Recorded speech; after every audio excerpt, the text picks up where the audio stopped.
Ryan Fitzgerald, Georgia native, has it teed up to get ready to go, and we'll see Michael Penix Jr., Bijan Robinson, and the offense for Atlanta first.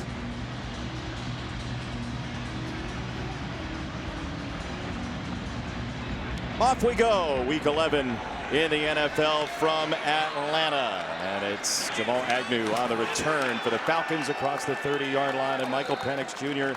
and this offense, we saw him put up 25 in Berlin. They weren't efficient on third down. What do you see on tape from Michael Penix Jr. that suggests some upturn coming? Well, I think that's the hard thing, is there has been the last 4 weeks. I mean, the reality is this offense has struggled a bit, in particular on third down, to stay on the field. They didn't convert at all in Berlin. And I think the biggest thing for Michael Penix is finding a way of getting into a rhythm early in games. When he does so, usually that translates to third down, red zone, touchdown success. Robinson, the tailback there. You see some motion. Atlanta, a heavy motion offense under Zach Robinson. It's an opening handoff for Bijan Robinson, breaking a couple tackles, and he ends up with 5. Mike Jackson, the corner, comes up to make the stop and our first marker. Correction, holding, offense number 71, 10-yard penalty, replay first down. It's Clay Martin, who had it right the first time. He did. And you could tell right away. Took Wharton.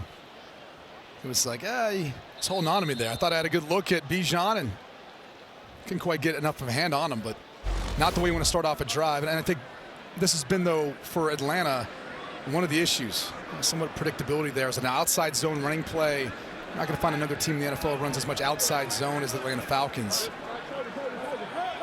Yeah, about 6 out of 10 run plays are outside zone out of that pistol formation that they use more than anybody in the league. And it's another handoff to Robinson. But we expect both these teams are going to be pretty run heavy today. That's why penalties on first down are going to be a real problem if they insert themselves into this game. Well, that's been the formula for success. You look at the first 5 games, Bijan Robinson goes over 100 scrimmage yards in each of those first 5. The offense was kind of flowing there for Atlanta, that in the last 4 weeks held under that number.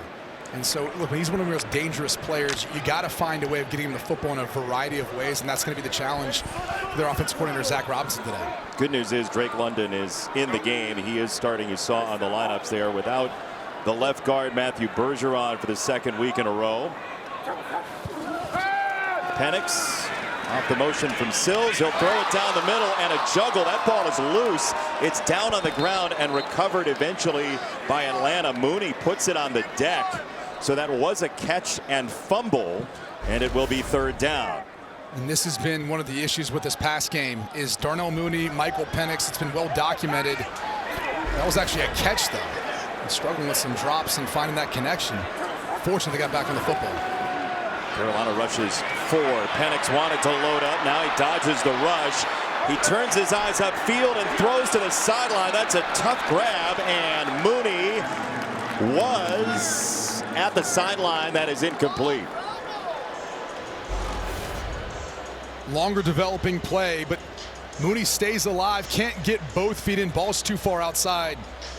That's Corey Thornton, the rookie out of Louisville, in the coverage.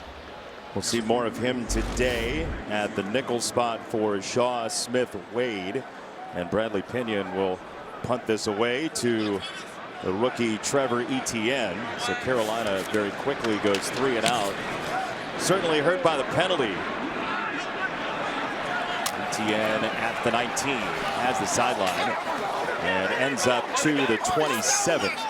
Good to see for Atlanta. Some better coverage work there. It's an 11-yard return only. They did struggle in Berlin with kick coverage. And Bryce Young, who's made a mini career out of facing the Falcons. He's got 3 of his 11 wins as a quarterback against Atlanta. Brady. This has been a stadium he's had a lot of success. Go back to his college days, used to winning SEC championships here. But last week, a little inconsistent performance from Bryce Young. You look at 2 weeks prior to that, getting a big win versus the Green Bay Packers, and that's where this team's at. A 500 football team who's trying to figure out what their identity is. See about Rico Dowdle today. He was dinged up a little bit during the week, but he is ready to go. He's got the opening carry and a very violent runner. Now, how many people told us this week the word violent about Rico Dowdle? He runs that sort of physicality that you're looking for, but the third leading rusher coming into the weekend in the NFL. And really, he took over after Chuba Hubbard got injured earlier, and they tried to split carries between the two. And you'll see Chuba Hubbard today, but Dowdle just was the more productive runner. Flat out said we tried to share both, and we thought Dowdle was the more productive back and gives us the best chance of winning. Mitchell Evans in the game as an extra tight end. Tommy Tremble as well. Bryce Young to throw. He goes to the tight end, Evans, who is knocked down after a gain of about 2. It'll be third down coming up. And the Atlanta defense, which has been much better against the pass this year, the run defense has been something of a struggle. As you look at this third down situation, the running's not off the table when we stay in third and short. Back again 2 weeks ago, the Panthers able to beat the Packers, keeping it more in third and short. Last week, not so much the case. Atlanta's been really good on 3rd and 3 or fewer, 6th best in the NFL. This is 3rd and 3 exactly, and Bryce Young scanning and throwing down the middle to midfield. It's Jalen Coker back and healthy, gain of 15 and a first down. This is one of the strengths of Bryce Young, working through his progressions. He starts on the opposite side of the field, goes through number 1, number 2, and finds his way back to Coker, open in the middle of the field. Good grab by Coker. Good to see him back healthy. Just his 8th catch of the year. It's been so T-Mac heavy. Teterow and McMillan, this offense. They have some variables they've added with Coker this week.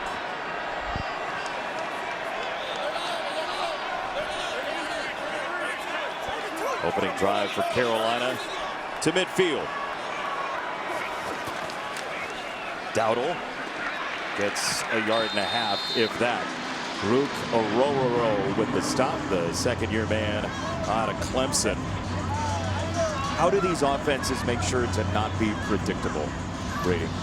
It's tough because they're almost mirror images of one another. They both want to run the football. They've been able to have a lot of success with that, and they both have receivers in Drake London for Atlanta, obviously Teterow McMillan for Carolina, that are their number 1 go-to guys. They get a lot of targets, a lot of attention. So it's figuring out a way of working in these other pieces or disguising with the looks that you present the defense. It's a thin secondary for Atlanta. Mike Hughes, D. Alford, both inactive today for the Falcons. Young, a little pump, and he'll try to lob it, and that came out weird. That was Khalid Kareem who came in to hit the arm and affect that pass. It'll be 3rd down and 9. They had Teterow McMillan on a double move. Well, let's take a look. Khalid Kareem at the top of your screen. Working on Aquanu. Just gets that long arm out just enough to tip the football. Comes out funny and falls short. Kareem just signed to the active roster this week. 4th-year man out of Notre Dame. Former 5th-round pick of the Bengals. Atlanta mixing and matching with some defensive injuries today. 3rd and 9 for Bryce Young. Quick hitter right down the middle to the 41. It'll be just short. Jatavion Sanders, the tight end. And likely Carolina's going for this. Look at the toughness of Bryce Young, too, though. Ronnie Harrison Jr. came untouched right up the gut. Stays in strong to get the completion, put him in 4th and short. Carolina's been pretty good on 4th down this year. 17 for 25. Atlanta's only seen 14 against this year.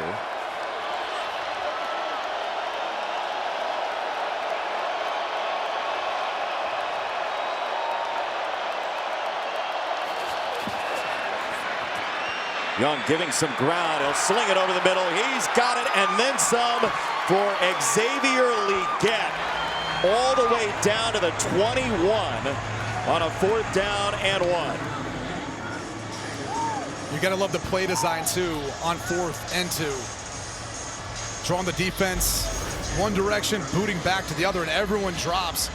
Xavier Legette, who just sneaks behind the defense. Bryce Young, good awareness.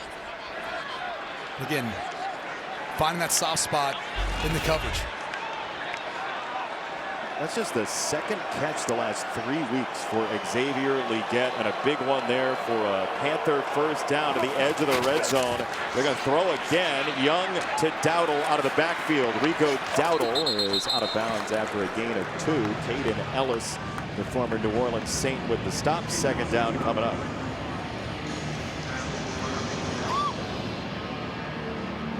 Carolina has such a tough schedule on the way. This is one of the games that they look at. If they're going to really make themselves a playoff contender, you don't want to say must have, but it's close.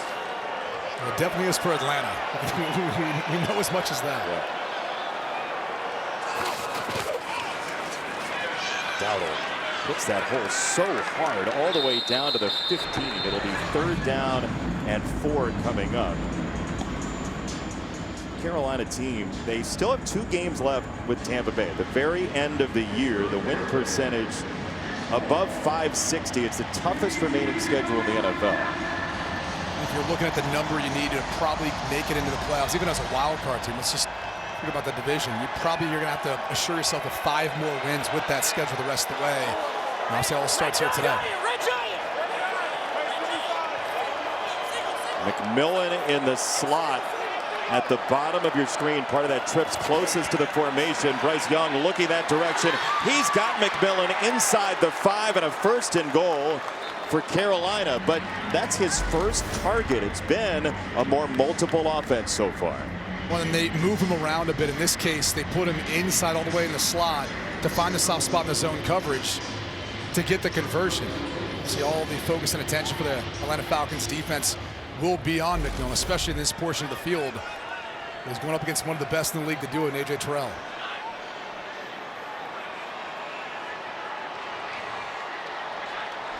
Down to the tailback, play action that way. And Young is wrangled and dropped. He's sacked all the way back at the 13-yard line by the rookie out of Tennessee, James Pierce Jr. He and Walker have been menacing together recently. They were just what the doctor ordered when the draft came around. They needed some pass rush help. See the long arms, continues to keep working at it. Rips around Aquanu, who, you know, if there's one knock on Aquanu at this point in time in his career, when he was coming out of NC State, it was the pass protection ability. It still seems to be an Achilles heel for him. First round pick a couple of years ago for Carolina. They'll motion Dowdle here and then bring him back next to Bryce Young.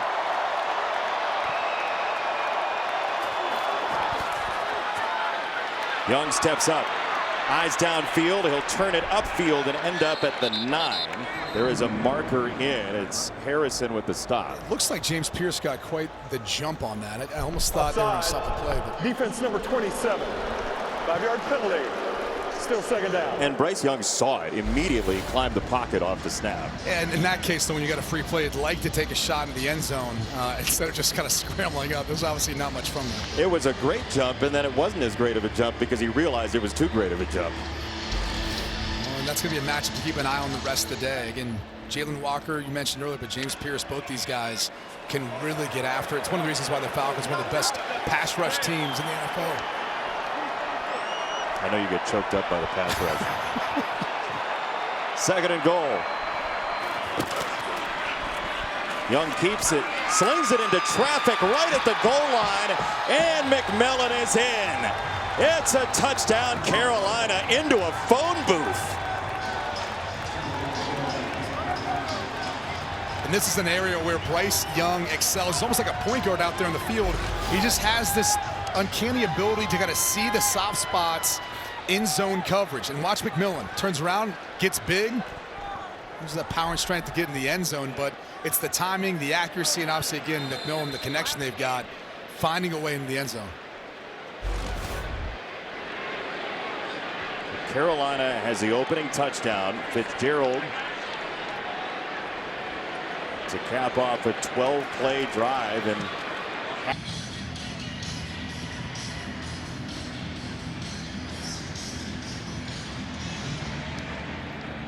Fitzgerald boots it away inside the landing zone, inside the 5. It's Brooks to the 20, and he gets absolutely hammered at the 24-yard line. My goodness gracious, what a hit. That's Princely Umanmielen, who just demolished him. We talked about the rookies for the Atlanta Falcons on the edges. Umanmielen's one of those special talents, opposite of Nick Scorton, that you'll see today. 2 more rookies that have been brought in to help get more pressure off the edge. They see him as a speed rusher, and it was on full display on special teams. Yes, it was.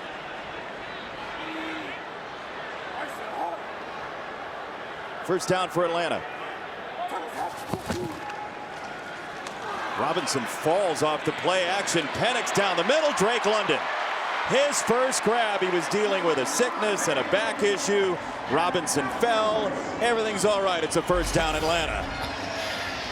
And they're going to run Mooney through the middle of the defense. It's going to help clear a window. And then it's just about Drake London elevating and high pointing that football. He sees nearly a third of the passes in this offense. It's about 30% of the time he's targeted. And he's got the first down for Atlanta. Now Robinson looking for the left side. He's been bottled up the last 4 games during this losing streak, and it's Wharton and Robinson that time. We talked about the predictability of the Falcons' rushing attack. It's a lot of outside zone, a lot of zone blocking scheme in general. You'd like to see them implement a bit more man blocking, gap blocking, help mix up the looks so the defensive front can't get a beat on it. And it's also, you saw, I mean, predictable personnel-wise. You have 2 stars like that. Why not use them? Penix down the middle. London wide open. Inside the 10, down to the 5. Trayvon Merrick saved a touchdown, but once again, Atlanta loves the Drake. And if you're a defensive coordinator, Ajero Avero, you got to be pulling out your hair right now. Although I'm not sure he's got any left. But you cannot drop Drake London and allow him to be this wide open in your zone coverage. Unreal, just roaming free. It's Robinson, and he breaks 2 tackles. Oh my! What a rugged run that was!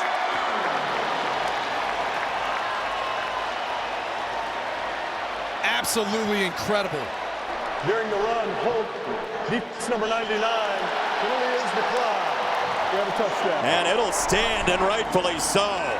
I mean, just the power, the determination. I mean, it looked like he was completely stopped. A nice low center of gravity. It's Mike Jackson. He gets the first shot in at it, but just doesn't give up. Trevis Gibson was draped on his back, and it wasn't enough. That's why you got to keep feeding the man. Even when it's not there early, he's going to do something special.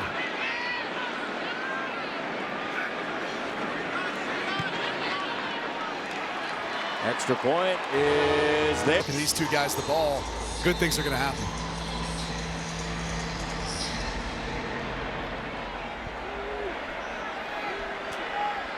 And touchback will give Carolina the football. Bryce Young and this offense on their opening drive, 7.5 minutes. He was 7 for 8.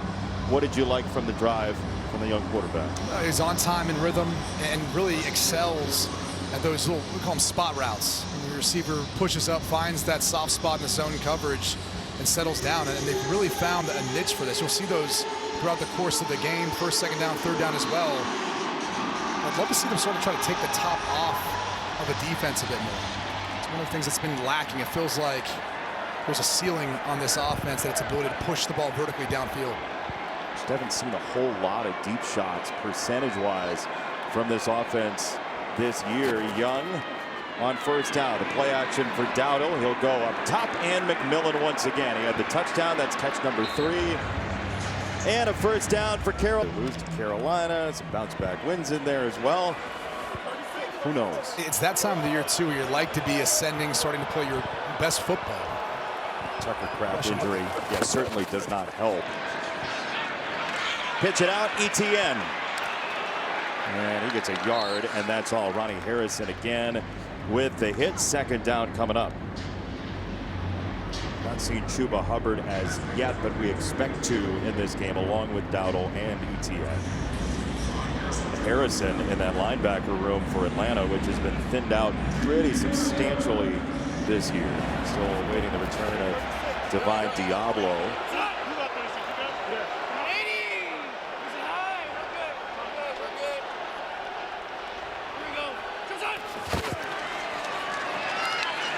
Dowdle turned around. He'll end up with 3. First man in was Kentavious Street to slow him down a little bit and set up a 3rd and medium.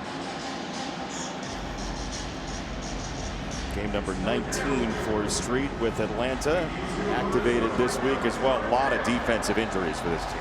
A lot of defensive injuries, but they've been able to overcome it, in particular on pass situations. The amount of pressure they've been able to get. It is Dowdle in on 3rd and 6. Pressure shown.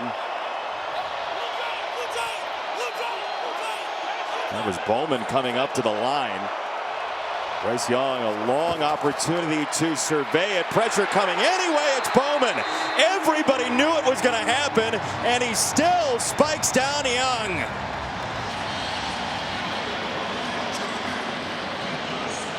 Bryce Young is down on the play and hurt. It was an awkward fall for Bryce Young. Bowman came surging in, and Bryce Young is down. Well, he shows it early. Young sees it, and he checks. Although there was clearly a miscommunication up front because he's still a free runner to hit Young. We'll check on Bryce Young when we come back. Like the right guard here, Zavala, he's working down inside. Everything else is picked up. Young did check to pick that up. He saw the pressure. However, something was not communicated. The sack, now the injury. Sam Martin just barely got that punt off, and a fair catch inside the 9 for Agnew, and it bounces out of bounds, fortunately for him and Atlanta.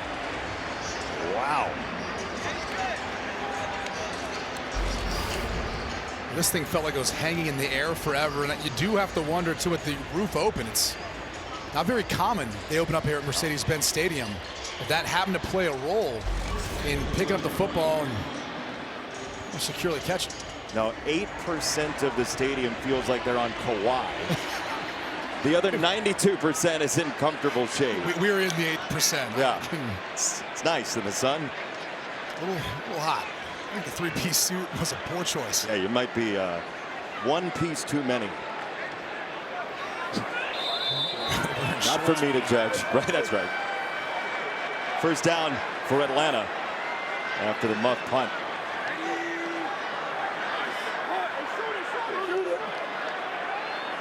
Rosebroom up to the line, and Penix will hand it to Robinson. And Bijan Robinson just powers his way into Nick Scott. I mean, if you're a secondary player and you're trying to fill a hole, Bijan Robinson has something for you. Well, and that's where it's tough sledding for those guys. And I think when you talk to Zach Robinson, the offensive coordinator for the Falcons, they just feel like if they get the front blocked and Bijan Robinson gets to the second level, he'll make things happen. He's tough to tackle in space, let alone just try to bring him down, as we saw in the last touchdown run.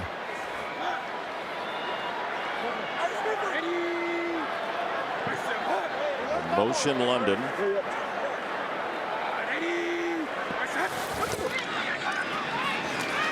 Robinson again showing patience, getting to the edge. Bijan Robinson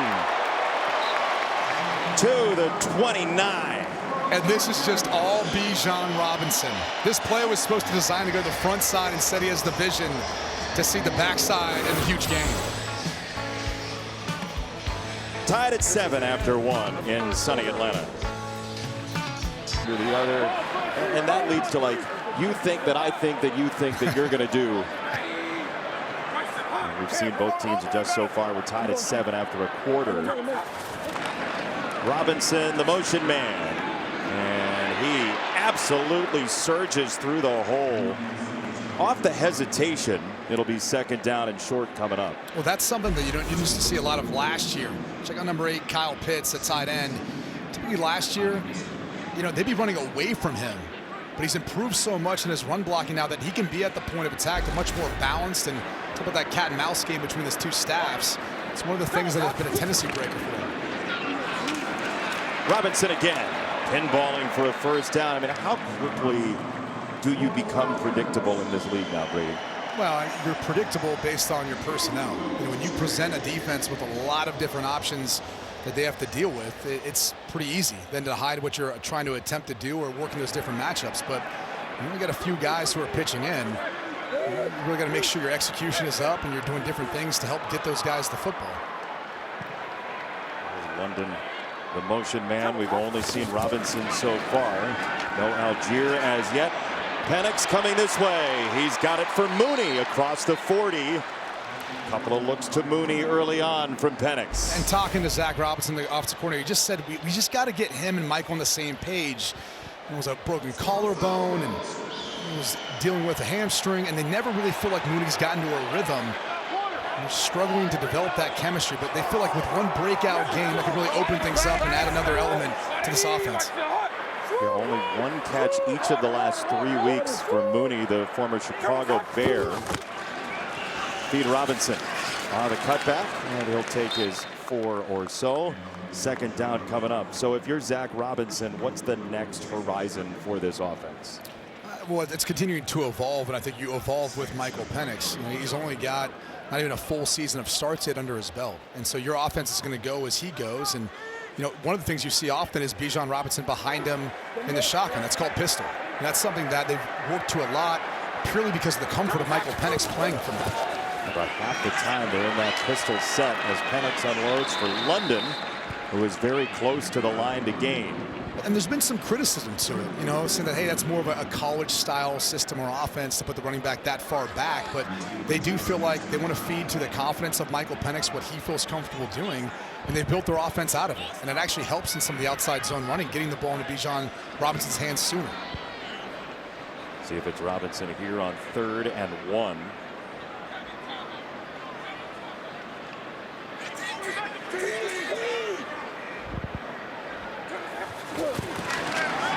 It is, and it's very close. Let's see. He's going to be short. There is a marker down at the 27.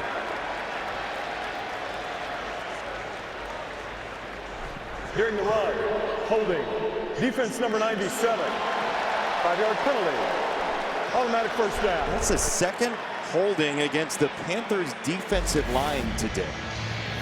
There's number 97 in the middle of the defense.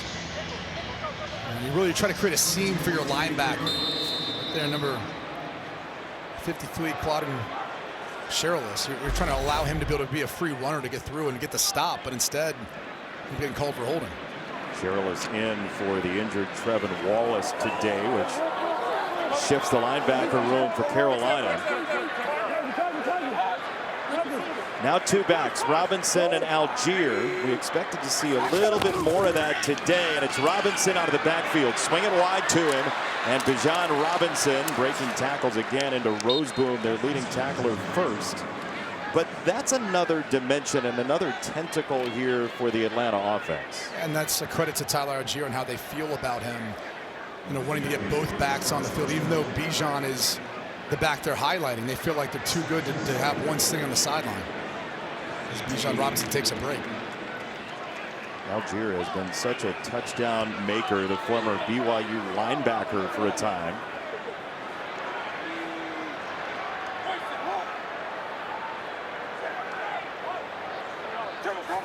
On 2nd down, first touch for Algier, fresh off the sideline and stepping through tacklers. There is a marker down all the way back at the 21, and then a second comes flying in from the backside of the play as well. So we'll see. These are 2 distinct fouls, it looks like. One in the backfield was going to be a holding. I'm not sure what I saw on the back judge what he was throwing the flagging for. Clay Martin will rifle through it all. There are 2 fouls on the play, both by the offense. Illegal block in the back, number 11. That penalty is declined. Holding, number 8. 3-yard penalty. Replay 2nd down. We're giving Kyle Pitts credit for the improved blocking. However, in this case, gets called for the holding. Still work in progress. See on the right side of your screen, he's holding Nick Scorton. And you see the numbers, they have a little bit of like a jagged font on the Falcons jerseys. They just called it on Jalen Walker. I believe 71 rather than 11 would be my guess. That's correct. Thank you. Big font guy, Brady Quinn. 2nd down and 14 for Atlanta. Send some frustration from your college games, Paul. Penix to Algier, and he is stonewalled at the 24. Merrick got enough of him to slow him down, and it's third down as Sherrill has finished the deal. And Trevon Merrick is something special in this Panthers defense. You know, the way they utilize him, you'll see him at the linebacker level, safety, he'll be over the slot at nickelback. Such a sure tackler. Good against stopping the run, is good in coverage, does everything well. You talk to Ajero Avero, and he just says this is the chess piece within our defense. Allows us to do a lot of different things. Merrick has been so important to this defense behind the line of scrimmage. There in the open field, the former Raider at least gummed it up. It's 3rd and 10.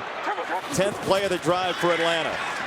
Penix has loads of time. He'll sling it far side for a first down to Mooney, and a tough catch against multiple cats. Well, this is what we were talking about, too. Trying to find a way of getting Darnell Mooney going. It's twice now. He's been able to release up and find that soft spot in the coverage. Takes a big hit from Corey Thornton. Still hangs on to the football. You make the case. He's defenseless in that position. The way Thornton hit him. Should be a little bit more there. I mean, year 2 in Chicago, Darnell Mooney had 81 catches. He was a breakout star for the Bears that year, trying to get back to numbers in that stratosphere. Penix on a screen. It's Robinson. Had to wait for a second. And Robinson down to the 2. Wow. And just the way he punished Merrick at the end of this run. This thing probably scores if Kyle Hinton can cover up his block on the outside. Great play call for the perfect coverage. Watch the end. Ooh. Oh.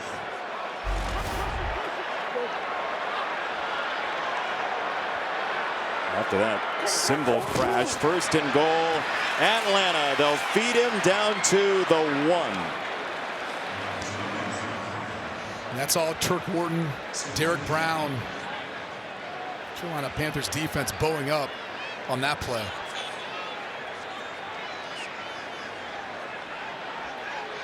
It's good to see Derek Brown back this season healthy, and in the first matchup wasn't quite 100%, but he's playing that way now.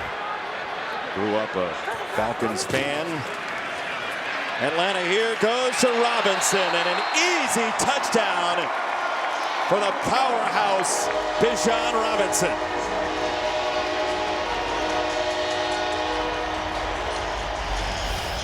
We talked about it. See how he's in the pistol formation? Watch the cutback. They get the ball to him sooner. He is able to see the lane when nothing's there on the front side, and that's part of the reason for this pistol formation, the outside zone, and the effectiveness of it. That extra split second does what for running backs, you think, Brady? It does everything. I mean, it's like having an extra half second in the pocket, throwing the football to and decision making for the quarterback. Check on the injured Carolina Panther when we come back. They play so many different places. Yeah, you just list them all off, as we did as a collective. It's very nice. Zane Gonzalez, the new kicker last week for Atlanta. It's been something of a mess kicking-wise for the Falcons this year. 14-7 did Cam Newton in the first round. The Bengals drafted a quarterback in the second round by the name of Andy Dalton. That's right. He's now going to be the quarterback for Carolina 14 years after that, in game number 180 of his NFL career because of the injury last drive for Bryce Young. And he's already filled in, once this season for Bryce Young. But here's the injury. Billy Bowman again off the edge, free runner.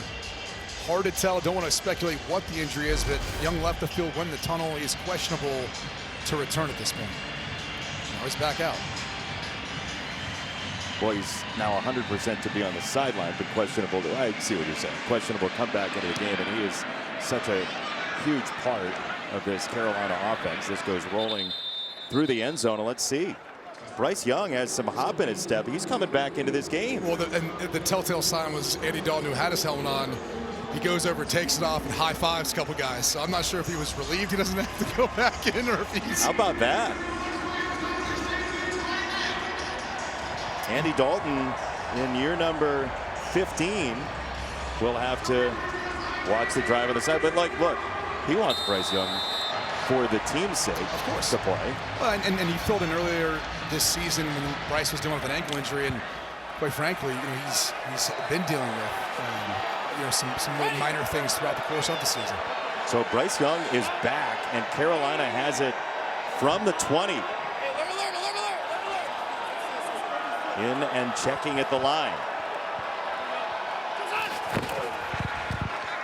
Dowdle on a first down carry. He gets 3, and there's a marker in back at the 17. Holding. Offense number 62. 5-yard penalty. 10-yard penalty. First down.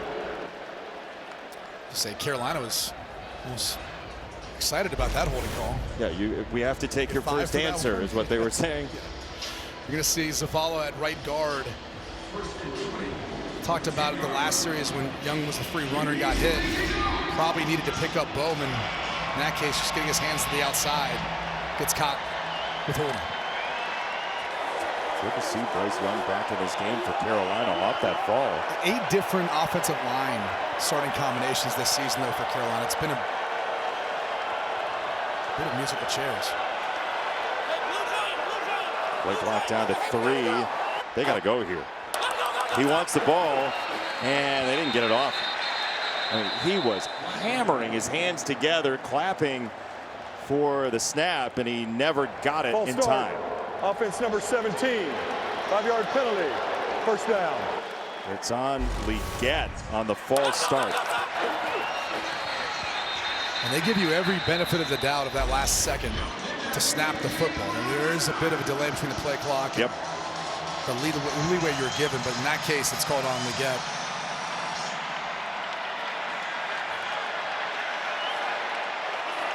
It's first and forever, 1st and 25. As loud as it's been on defense for Atlanta here today. Give it to Dowdle, covering up the football as he saw the oncoming Jalen Walker. It'll be 2nd down. You go back to that first scoring drive of the day. 9 passes, 3 rushes. Carolina's very aware of Atlanta wanting to stop the run and take away Dowdle. Get back to some of those spot routes, some of those easy pitches and catches that we saw in that first opening drive. They'll go empty here. Bryce Young still only the 1 incompletion. The penalty has really hurt this drive, the pair of them. Bowman fades back. Atlanta rushes only 3, and Young just spins it out of bounds. They got at least a little heat that time on 2nd down. Well, and that's part of the reason why you draft guys like Jalen Walker and James Pierce. You'd like to be able to just rush forward and be able to get pressure with those guys and then provide a bunch of variations of coverages, man zone, and mix those looks up. As they're able to do that, it's one of the reasons why the pass defense has been so much improved this season.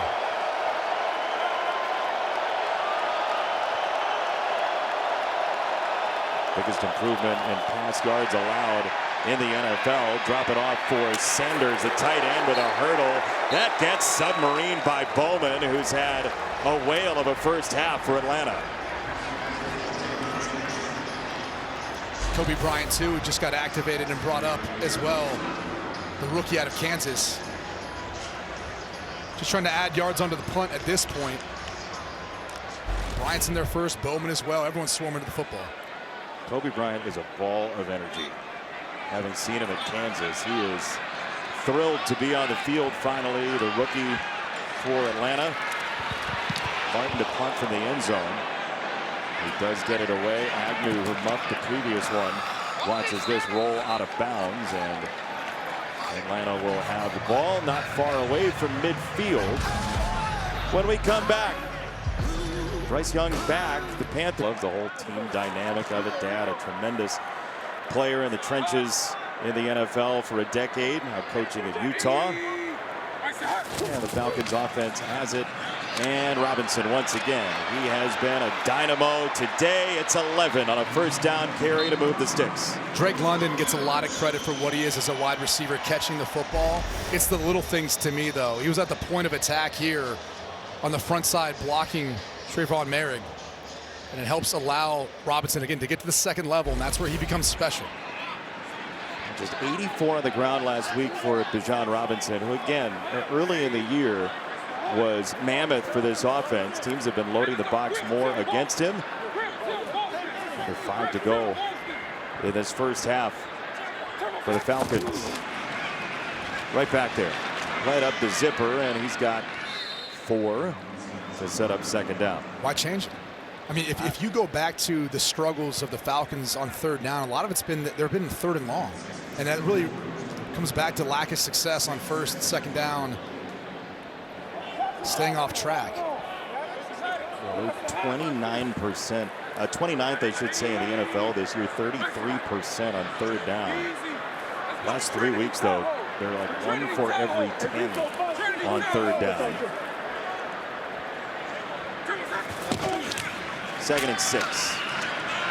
Robinson, oh, what a sidestep. That is just a nasty cut by Bijan Robinson to set up a third down and manageable. Umanmi Allen got a face full of it. He thought he had him dead to rights. Take a look here. And just the start-stop ability of Bijan Robinson. There's so many things that make him special. Right there, a little jump cut past him. I mean, he turns what would have been a negative play, should have been a negative play, into now a 3rd and short scenario. And again, even 4-down territory if they don't get this. So 29th in the NFL, as we talked about. 3rd and long has been a mess. They're like 16% on 3rd and 7+. So that extra couple of yards you talked about, so important, and that was not what it's supposed to look like. 63, 5-yard penalty, 3rd down. Thought we were going to have one of those calls from Clay Martin that there are rips of on YouTube that say, false start, everyone but the center. In that case, unfortunately, Chris Lindstrom ends up being the one called for. But again, going back to their struggles, these are the sorts of things that add up. People want to know what's been their struggle during the 4-game losing streaks. Third down's been a big piece of it. There's been drops. There's been lack of protection. There's been poor play, lack of, Penix delivering. Penalties as well. But now you're in one of those 3rd and long situations, and it completely changes the playbook as London was in motion. It'll go to Drake London, and with a soft opportunity in front of him, he ends up getting the first down to the 37. He took a big hit from Sherilis and Roseboom, but man, soft coverage from Carolina, who plays as much zone as anybody in the league. Well, you still have to respect Mooney, who's caught a couple of balls now in the deeper zone coverage, and London finds a soft spot. Man, his leg got bent up there. He's already dealing with some back issues this week. So Roseboom just wrapped that right leg up. Nowhere to go for London's back. And we get a whistle before the snap. It's going to be a timeout, Atlanta. At 2:06. It's getting a little chippy down there. David Sills and Mike Jackson were probably exchanging addresses, maybe for Thanksgiving or the holidays. Do you think that's what it is? Prior to the snap, Atlanta calls their first timeout. 30 seconds. Yeah, the announcement in stadium was that there was a penalty, and they're going to talk to Drake London over on the sideline there. But it was a timeout. Football, college football. I like it. By the way, you saw Raheem Morris talking to Drake London after that tackle. Things got a bit heated. That was one of the reasons why Sills and Mike Jackson were also having some words. See if everything settles down in this divisional matchup. Penix, little play action. He'll spin it wide for London, and that's way too tall. You'd have to be Big Ben to haul that in. There is a marker down, though, at the 23. Did he get caught up in the works?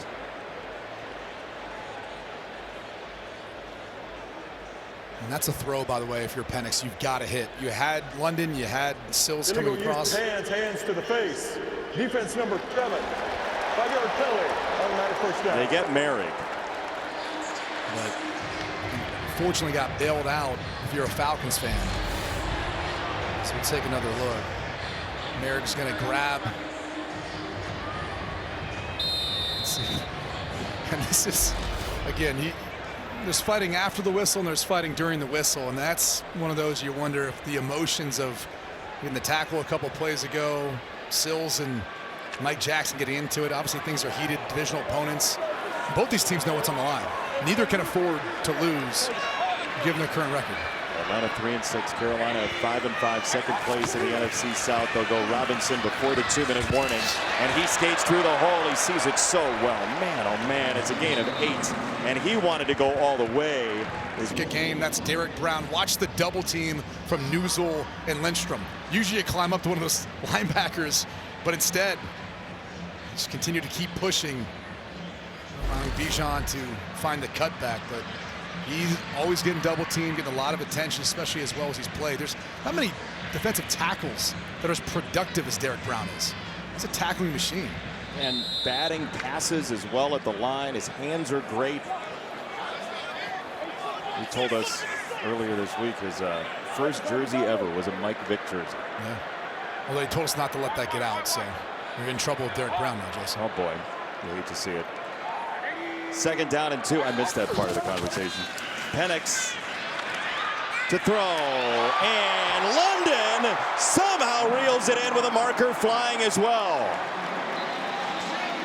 Just incredible. They're going to get Corey Thornton on what looked to be holding, maybe PI, but the fact this ball gets out of Michael Penix's hands, Nick Scorton was right there about ready to tip this football. Before the pass was thrown, holding, defense number 31. Penalties decline. Result of the play is a first down. And remember, that's the rookie out of Louisville, Corey Thornton, who's in for Shaw Smith-Wade at that nickel position. Incredible concentration, strong hands, taking a hit as he's going to the ground, completing possession of the football. So Thornton will come out, goal line package here for Atlanta. Well, we'll see what the subs look like. Some conversation about who should be on the field. So they're going to split Robinson out wide.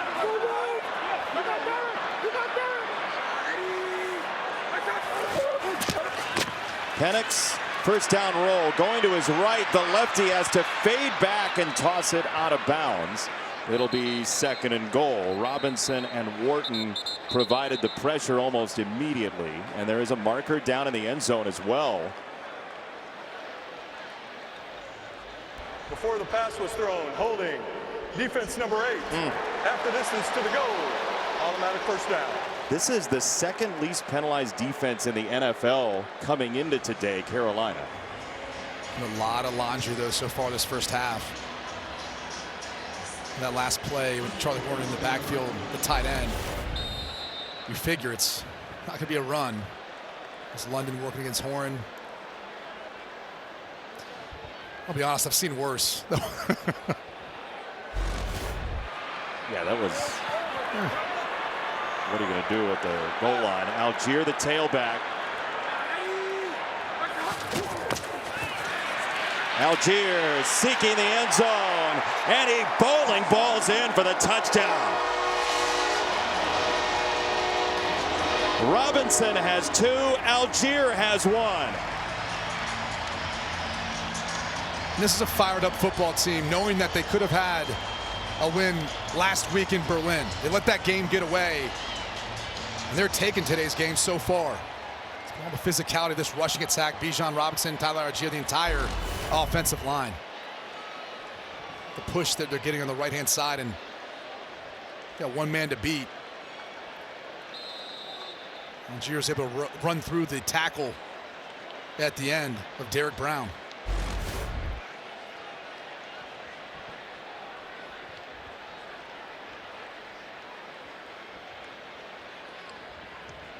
Atlanta's run game has been lethal. They went back to a few other games, Patriots too. We talked to Raheem Morris, said, well, we're close. We've been there versus some of the best teams.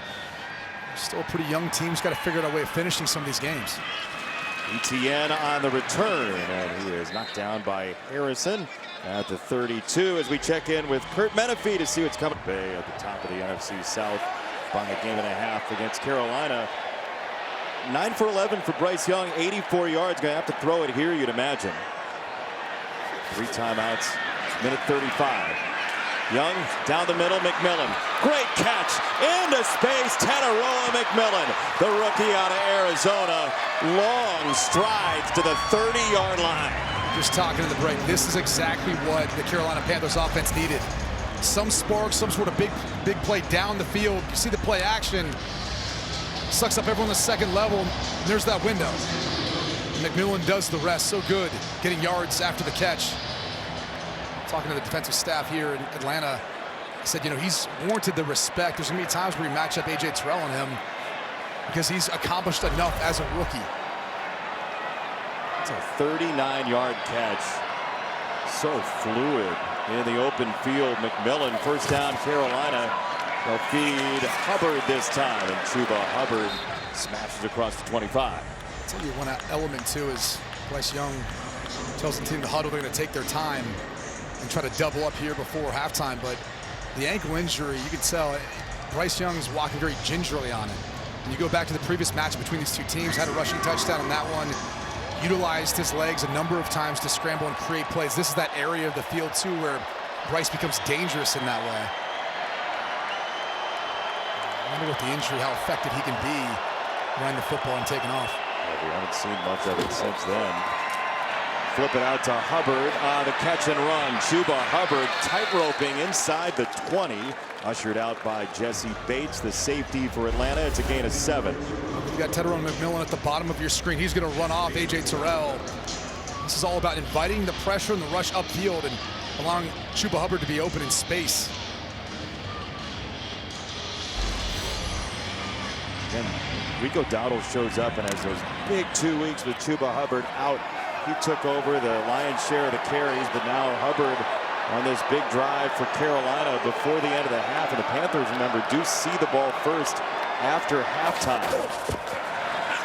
Hubbard again right down the middle, directly into Bates. That was a bullseye of a hit. And a timeout called by Carolina. They'll have 2 left. 37 seconds to go first half, and now these messages from State Farm. 37 seconds to go for Bryce Young and the Panthers in the first half here. But 2 timeouts, so your entire playbook is still in here. I mean, you can still run the football and be able to utilize that second timeout. Oftentimes you can catch defenses still running more pass coverage here with the light box.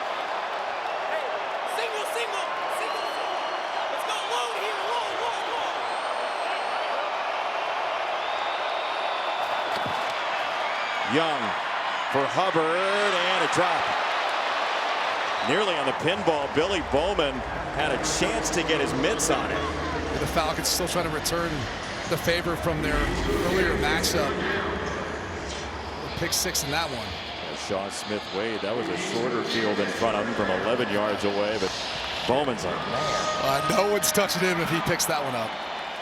This is that situation where you got to think that Tataroa McMillan is going to be targeted. He's at the bottom of the formation, closest to the formation right there. He's got Terrell over top of him. Young, end zone, incomplete. He wanted McMillan. Instead, it's 4th down. Tight window, but they all are down in the red zone. Had an opportunity, just couldn't quite get it up. Xavier Watts, the rookie out of Notre Dame, too, barreling down. He's been such a good player as he gets a hand on it. Yeah. For the Falcons, Raheem Morris said, if you put on him and Jesse Bates, Bates is one of the best safeties in the league. Because if you didn't know, you wouldn't think Watts is a rookie. Looks like a veteran out there.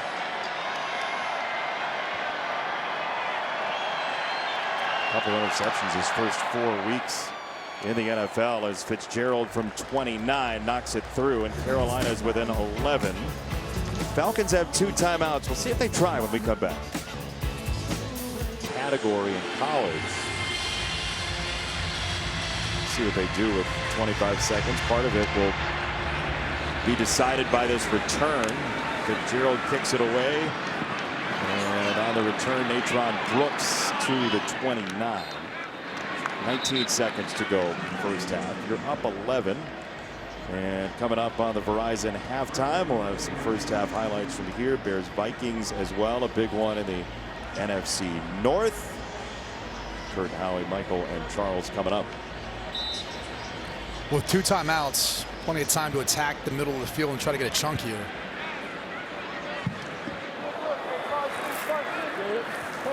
What do you like? I like Drake London. You got to kind of work your way into some sort of in-cut, deep dig, or just let's just hand the football off and go to halftime. It's Robinson, and down he goes at the 31. And that'll be all. So, well, that was disappointing. We're going to get a timeout here. Timeout by the Falcons, their second. So you run seconds. It to call timeout. I don't get it. I don't. I mean, again, that's a scenario that we're there where you'd like to try to take a shot, see what happens. If you don't get it, so what? We're out the rest of the half, but they thought the run play would pop the way they've been running the football so far this first half.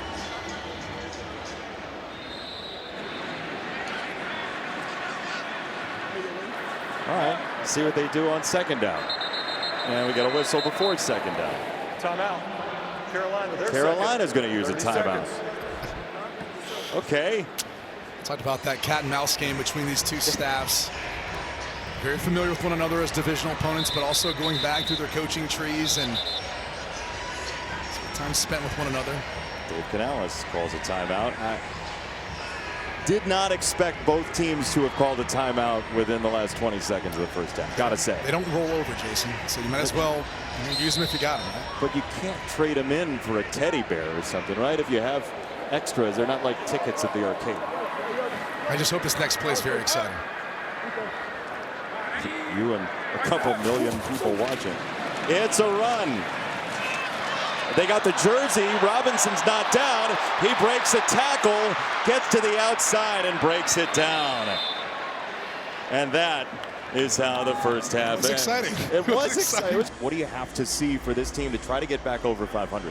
They got to find a way of running the football. You know, that's really been, to me, what's allowed this offense to be able to create some big plays in the passing game off the play-action pass. Hubbard on the return. Good field position coming up for Carolina to the 33 for Chuba Hubbard. And downstairs to Sarakusta. Coach, I know you've always emphasized stopping the run game, and Atlanta's got it going. What do you feel like you need to do most prominently? It really starts with tackling. We got guys in the right spots. We got to get Bijan down. He's having a great half. We got to settle in and make sure we gang tackle. Everybody's got to get there to bring him down, slow that part down so we can kind of balance this thing out. Offensively, just some funky possessions. You know, we had a penalty back this way up. The first drive was great. We made some hay right there at the end of the half. So we got to settle in, get our run game going, and make sure we slow them down. Appreciate you. All right, thank you. Sarah moments ago with Dave Canales, the head coach of the Carolina Panthers. You see Bryce Young just 4 incompletions so far. He'll spin out of the play action and throw it wide for Dowdle. Catch and run, and Dowdle is ushered out by Jalen Walker. It's a gain of 4. Carolina offense just 7 points against New Orleans last week. The defense was good enough at Lambeau for the 16-13 victory, but we haven't seen big numbers recently. No, and really big plays that usually come along with that. And right there, they're trying a little play action shot downfield to McMillan. Wasn't there. Wisely, Young checks it down. They've got to start doing something to threaten the back end of this Falcons defense.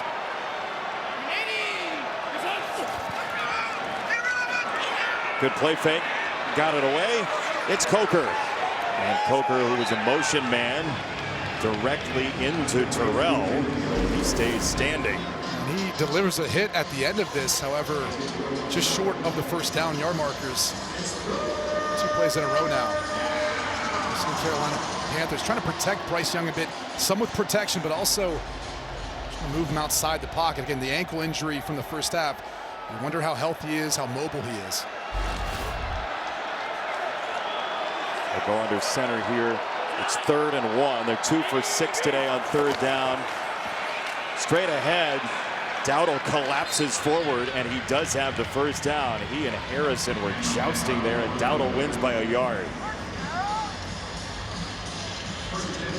Did you ever stop and think, you know, maybe I should have played linebacker on a play like that, Brady? No, never. Never a time. But Ronnie Harrison, who's a converted safety from his college days, now playing what a lot of defenses look at, that linebacker position. Some would call it putting in there on big nickel. Really transformed into a more of an in-the-box player, which he always excelled at as a safety.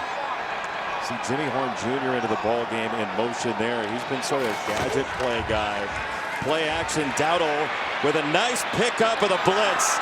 And Young gets it away for Coker. It's a first down. Man, Rico Dowdle made that happen.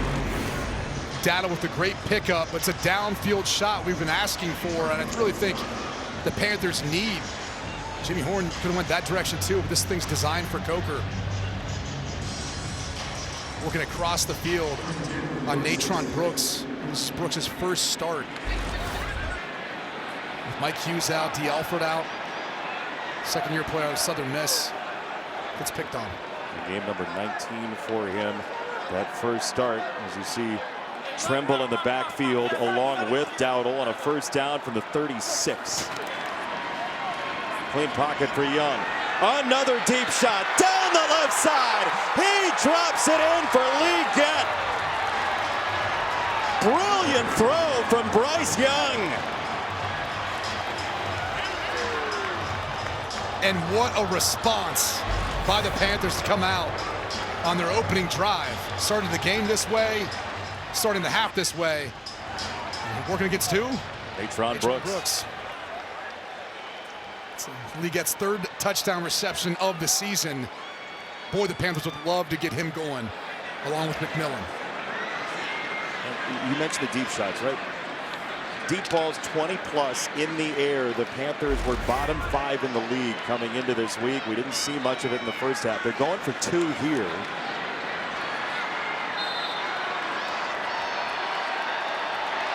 Try and make it a 3-point game. They'll chase the points early in the third quarter.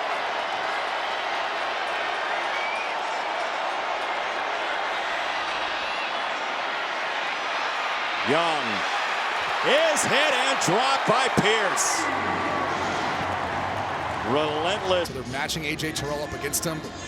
See James Pierce is able to get the sack on Bryce Young to stymie the 2-point conversion. See those 2 edge rushers growing together in this defense. It's a scary combination for quarterbacks in the future. This kickoff a little bit short. Brooks picks it up. And Brooks loses the football. It's down on the ground. Let's see. Carolina had the first crack at it. They will unpack the pile. It is Panther football.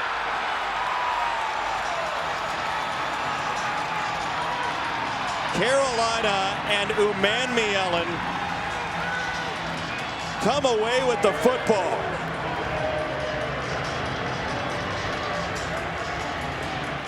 What a momentum swing. And you feel for Brooks.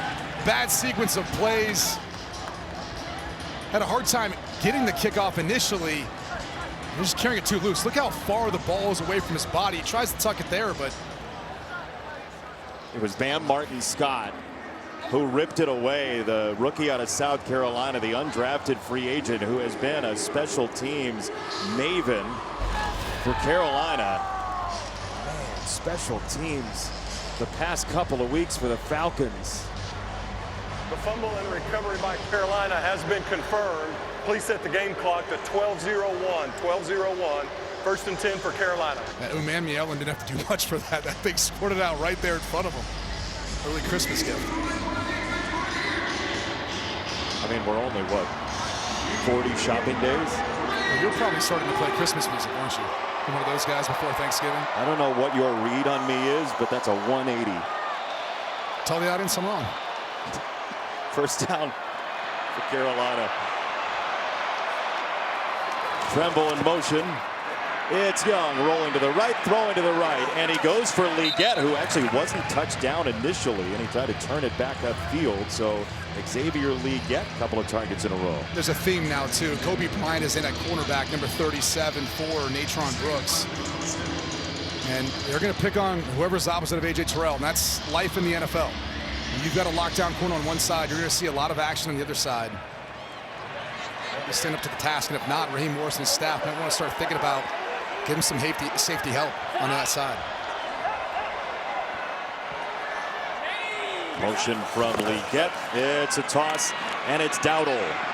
There's a flag coming in. Dowdle ends up with about a yard, but this looks like it's going to come back.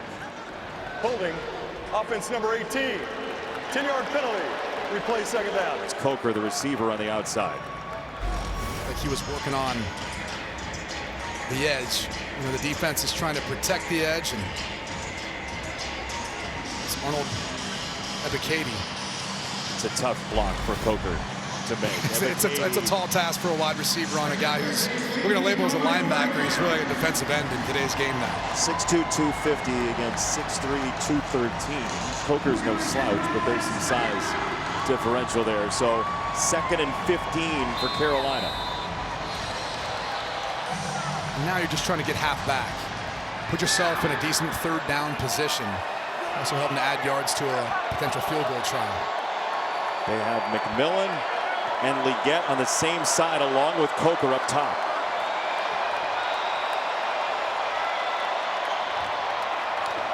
Out of empty, Bryce Young climbing the pocket on that ankle.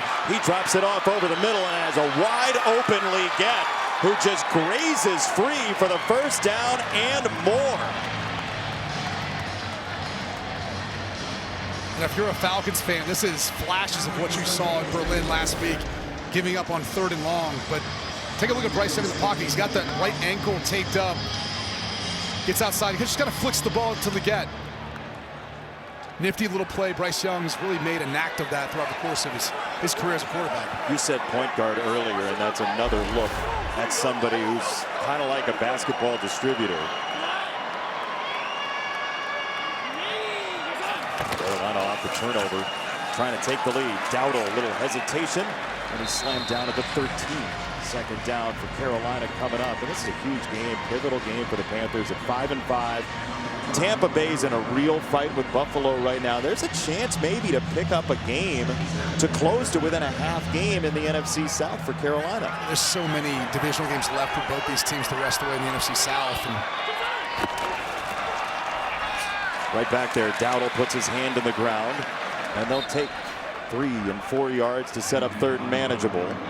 Get a clean sweep, though, of the Falcons. That would go a long way in helping the Panthers climb up and try to win this division.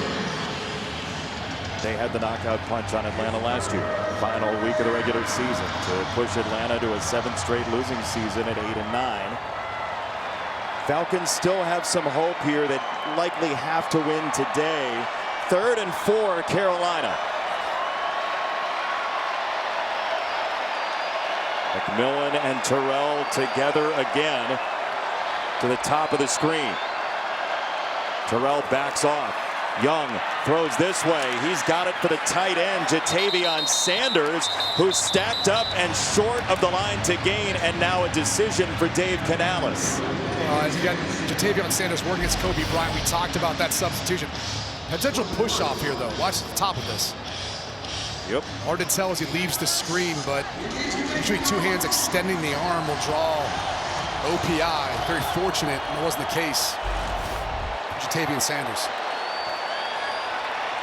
Kobe Bryant, who said a couple of years ago, we grew up hating tackling, has gotten so much better at that at Kansas, and now in his first action here, it's 4th and 1. Dowdle the tailback. Bryce Young on the roll. He pumps, he leans, and he's dragged down. Caden Ellis before Young could get there. Ellis holds the line. What a tackle. What a stop. All the misdirection, everything before that play. Ellis read it perfectly and gets to Young before he could get to the sticks. Falcons with the football. Check out Caden Ellis here on that 4th down stop. Just an incredible job of diagnosing the play. Look at him. Respects the run, still gets to the outside. Able to tackle Young before he gets to the sticks, but you wonder, Jason, if that ankle was healthy, does he make it there in time? Yeah, that is the margin he's playing with right now against his defense as Robinson gets hit after no gain. Merrick is there. By the way, Caden Ellis, the former locker mate of our new colleague, Drew Brees. Did not know in that. his New Orleans Saints days. Yeah, Caden told us this week. He said, I was the locker mate of Drew Brees because I got COVID early. And so they put me next to Drew Brees because they figured I was the one guy who couldn't give it. Usually guys like Drew, they have more than one locker. Yeah. So there's some separation. I wonder if he was right next to him or a few lockers down the road. Yeah. Second down for Atlanta. Yeah, Drew's a 2-locker guy. Were you a... Tom's a 2-locker. I was a 1-locker. You were a 1-locker guy? Even Kyle? Take it away. Kyle Pitts not off targeted today. It'll be third down coming up. Even in college. No. You were a 2-locker guy, Tyler. No, college different. 3-locker guy. You want to get that reputation before you get in the league. Dublin Kaufman. You have to earn that in the league to be the 2-locker guy. Never fails. They put up your name. So the crew distances themselves from the people talking. Third down for Atlanta.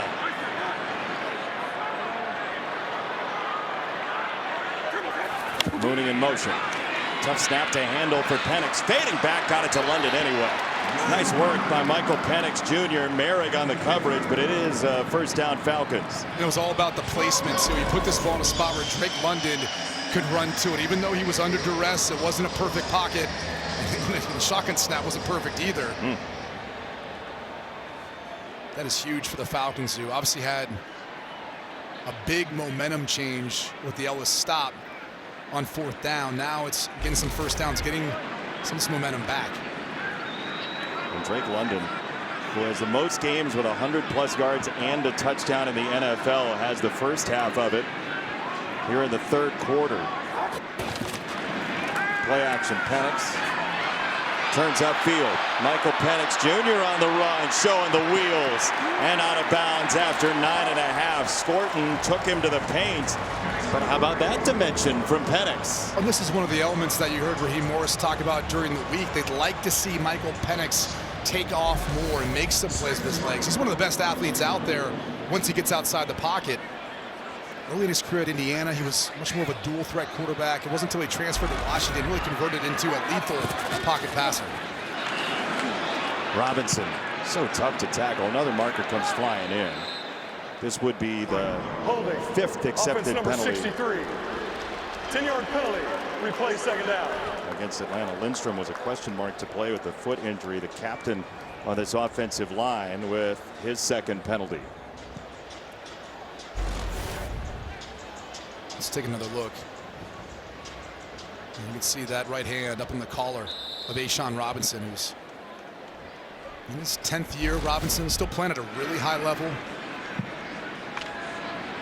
He gets a lot of flack even at age 30, evidently.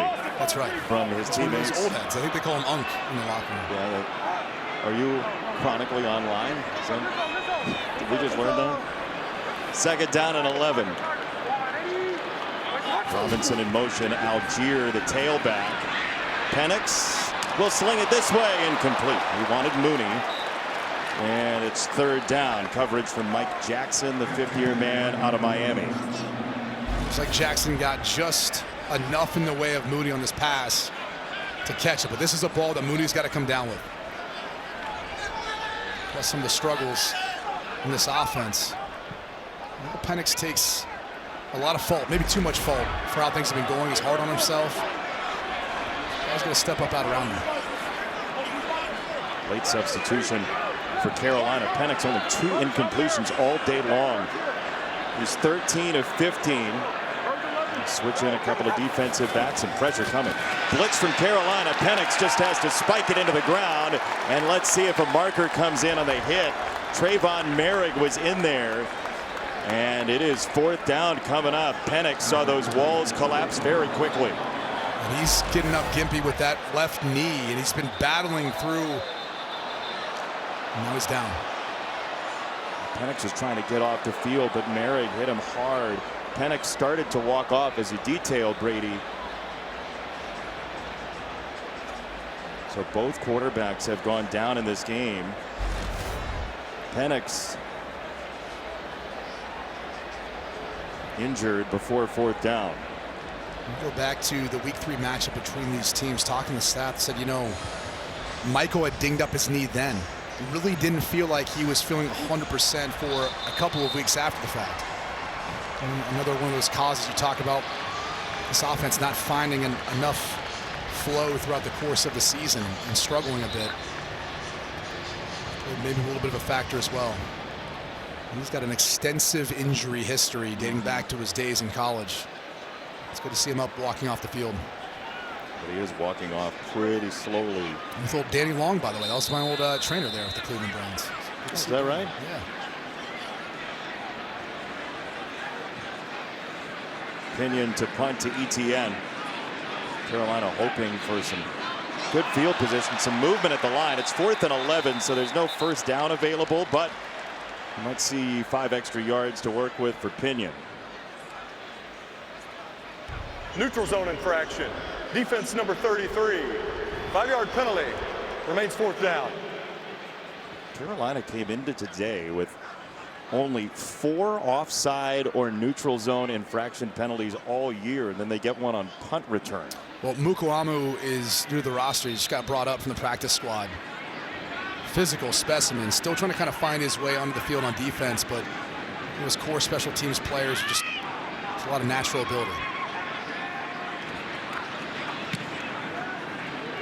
Well, the Dallas Cowboy has Pinion, boots it away, and it's a pretty good one to the 21-yard line. 52-yard punt for Pinion, no return. Bryce Young. Peterman, happy birthday to Brian. Happy birthday, Brian. I was not made aware of this. I got in late, obviously, but You missed the cake in the celebration. But Carolina, typically Tetero McMillan leads the charge here. Leggett, big day, good news for the Panthers in this pass game. ETN in motion into the backfield, and they will give it to Dowdle, the other tailback in there, and Harrison bucks him down. 2nd down coming up, but first, Carissa with a game break. Thank you, Jason. Bills-Bucks, back and forth battle in Buffalo. Sean Tucker finds the end zone for the 2nd time today. This one from 6 yards out. They missed the 2-point conversion and lead this one by 5. Jason? Thank you, Carissa. That is the highest scoring game in the NFL so far in Week 11, but we're right behind here in Atlanta. 21-16, maybe a little more offensive than expected with about 20 minutes to go. Low snap.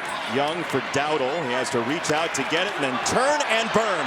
Downfield, Dowdle steps out of bounds. It's a 1st down, but man, the gas pedal hard to the floor. once he got outside of James Pierce, who was trying to keep contained, a lot of green grass for him.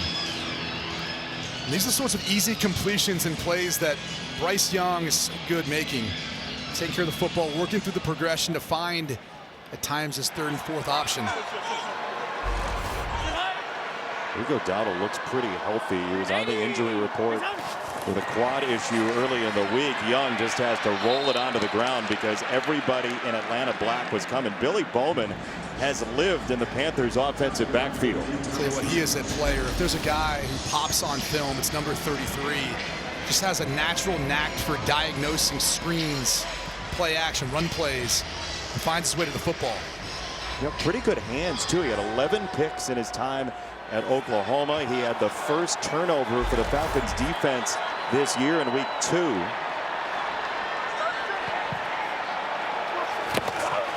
Second down, give it to Hubbard. And he knifes through to the 46. So 3rd down and 4 coming up for Carolina. And the Panthers so far just 3 for 8 on 3rd down today.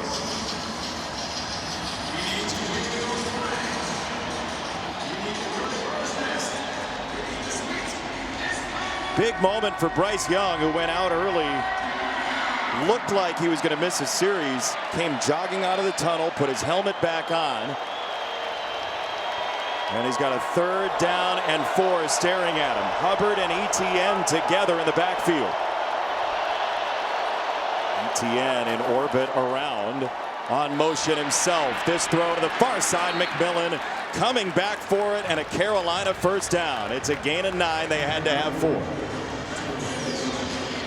The timing, the connection, and really the ball placement by Bryce Young here.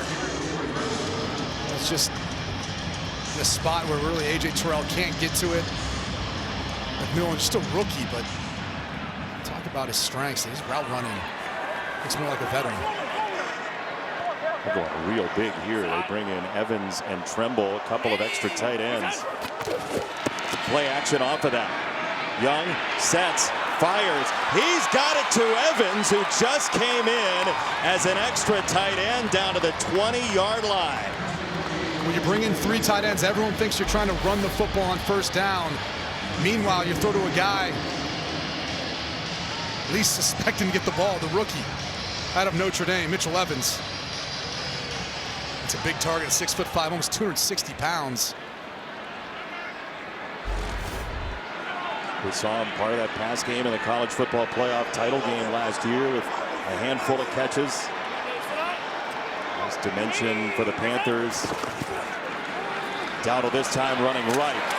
Dowdle across the 20-yard line, and man, oh man, Damian Lewis, a big hit. He was down. It is not a fumble. Dowdle was down, but Damian Lewis just absolutely pulverized an oncoming Falcon.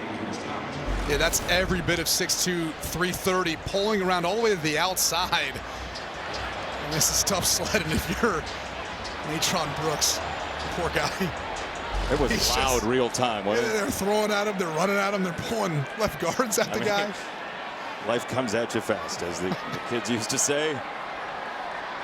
He's only got about 150 pounds on him. So. Yeah, it's best of luck. We're bottled up Dowdle so far. Young, and that is dropped by Tremble, who paid the price. Jesse Bates slid in, and it's third down coming up. Tremble was living with the drop, and then Bates cracked him. Tremble's lucky to get injured. This is well after the play was really over. Hit like that to the knee, though, could cause serious damage. So Tremble out, Evans out. 3 wide up top. Leggett, Coker, and McMillan. That's the matchup the Panthers have been working, especially when one-on-one man-to-man coverage. Slight motion from McMillan. Young down the field, tipped and incomplete. He wanted Leggett, but Terrell got the hand up to knock it away. What a play by A.J. Terrell. And it's just the elevation. The route's there. The ball just has to be right at the back of the end zone. It's not even Terrell's guy. We're working against Bowman. Look at these hops. Just flicked it away. A.J. Terrell. Here is Fitzgerald from 34. It is good. Sidelines appears as though Cousins will be the quarterback entering the game when Atlanta receives possession. Sarah, thank you for that. That is tough news for the Falcons, who moved the ball today as Brooks on the return gets tripped up and slid down. So first down for Atlanta, and here comes Kirk Cousins. Game number 167 of his career in the NFL, and a mixed reaction from the locals. We filled in week 8 versus Miami. Not the result they were hoping for in that one, but offense will change a bit with Kirk Cousins in there. He's pretty good to get the ball out of his hand quick, staying within the pocket. You're not going to see too many runs like we saw from Penix earlier, scrambling for a first down. And most likely more under center as well. Rather than the pistol formation you see so much with Penix in there. It's a stretch play. It's Algier. So how does Carolina counter, Brady? Is it more in the box? Is that the opinion of the Carolina defense? Well, you got to stop the run. Yeah, you want to load up the box and stop the run because Cousins as a backup coming in off the bench, a bit cold. You're probably not taking many reps during the week. Look, he's a 14-year vet, so he's prepared for it. But one of the things off that Achilles he suffered was his ability to get from under center out to the handoff for an outside zone. You even saw that last play. Getting up there and Hage kind of laboring a bit, hitting the ball just to the running back. So this time they worked out of the pistol after going under center on the first play. It's Algier to the right side this time. And he hits the hole hard for 4.5. It'll be third down and short, likely at the end of quarter number 3. Oh, they're going to sneak it, get those legs moving. Kirk Cousins rapping on the door of 40 has a first down. He's an older quarterback. This used to be a thing. Before the whole tush-push, quarterbacks just used to take it themselves. That's still in the playbook there. You just dated yourself. Oh, it's fine. The old guys are saying themselves, why can't we just sneak the ball? He did very successfully. 3 runs so far with Cousins in the game. First pass. Cousins for Algier out wide, and Merrick meets him hard.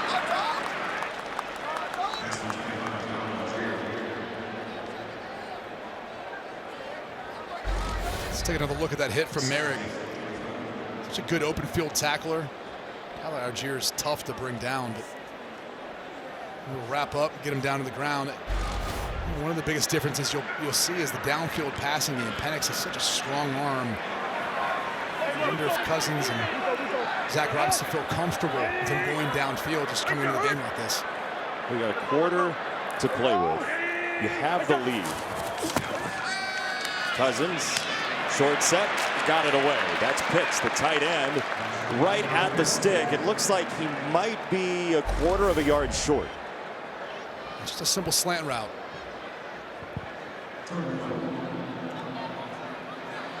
We'll find the timing and the soft spot of the zone coverage as Pitts is continuing to develop still as a pass catcher with the variety of routes he can run.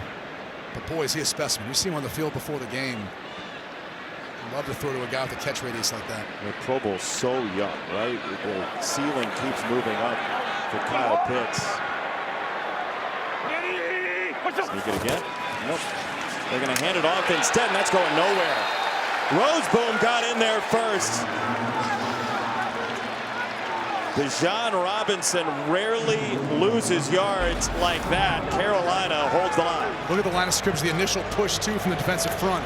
It's a stymie at best.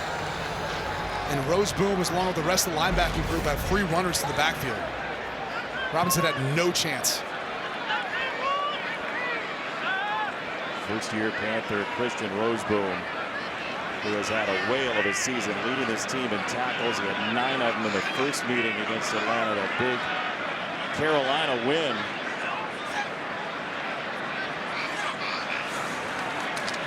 Pinion for ETN. Fair catch at the 15. Carolina from the 16. Young will check. And he will throw. Young this way, wide open. McMillan again, mini hurdle. And he's knocked out of bounds by Natron Brooks. Boy, they are finding Natron Brooks, aren't they? Yes, that's the matchup you want. If they're not going to travel A.J. Terrell, they're going to go ahead and throw it to Tet McMillan every single time. It's the second time, too, they've run this route. It's the in-cut that sells it to switch the hips of Brooks that allows all that room to throw the football to on the outside for the big game. Over 100 yards again for Tetterow and McMillan.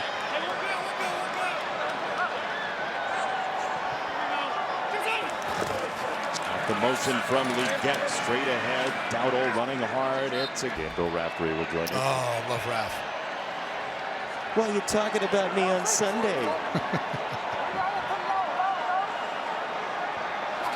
Second down. Young, short set again, and that was into trouble.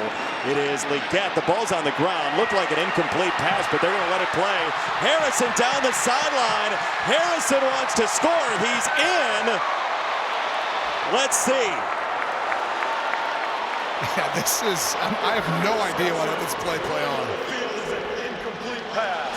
Incomplete pass. It'll be third down. Yeah, it was an incomplete pass. I didn't hear a whistle, though, did you? No, it was very apparent. Let's take another look. Xavier Leggett working on who other than Natron Brooks. And the ball's just thrown upfield. Leggett needs to do a better job of using his body to shield Brooks from making the play, but it's either incomplete or he's down. Yeah.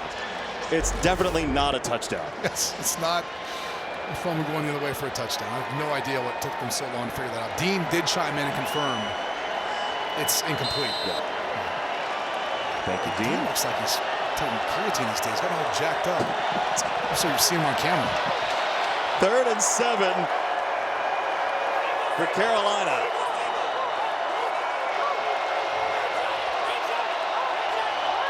Watts coming up to the line for the safety spot.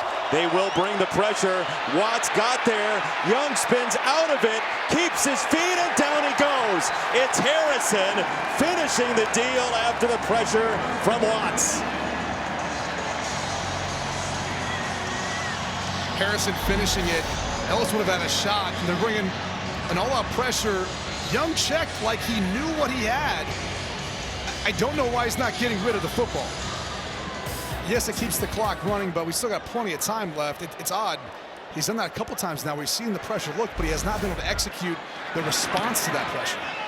The play he got hurt on in the first half was one of those plays, as this ball ends up inside the 20. So Sam Martin pins the Falcons back. They lead by 2 against Bryce Young and the Panthers. Atlanta trying to build on the lead after this.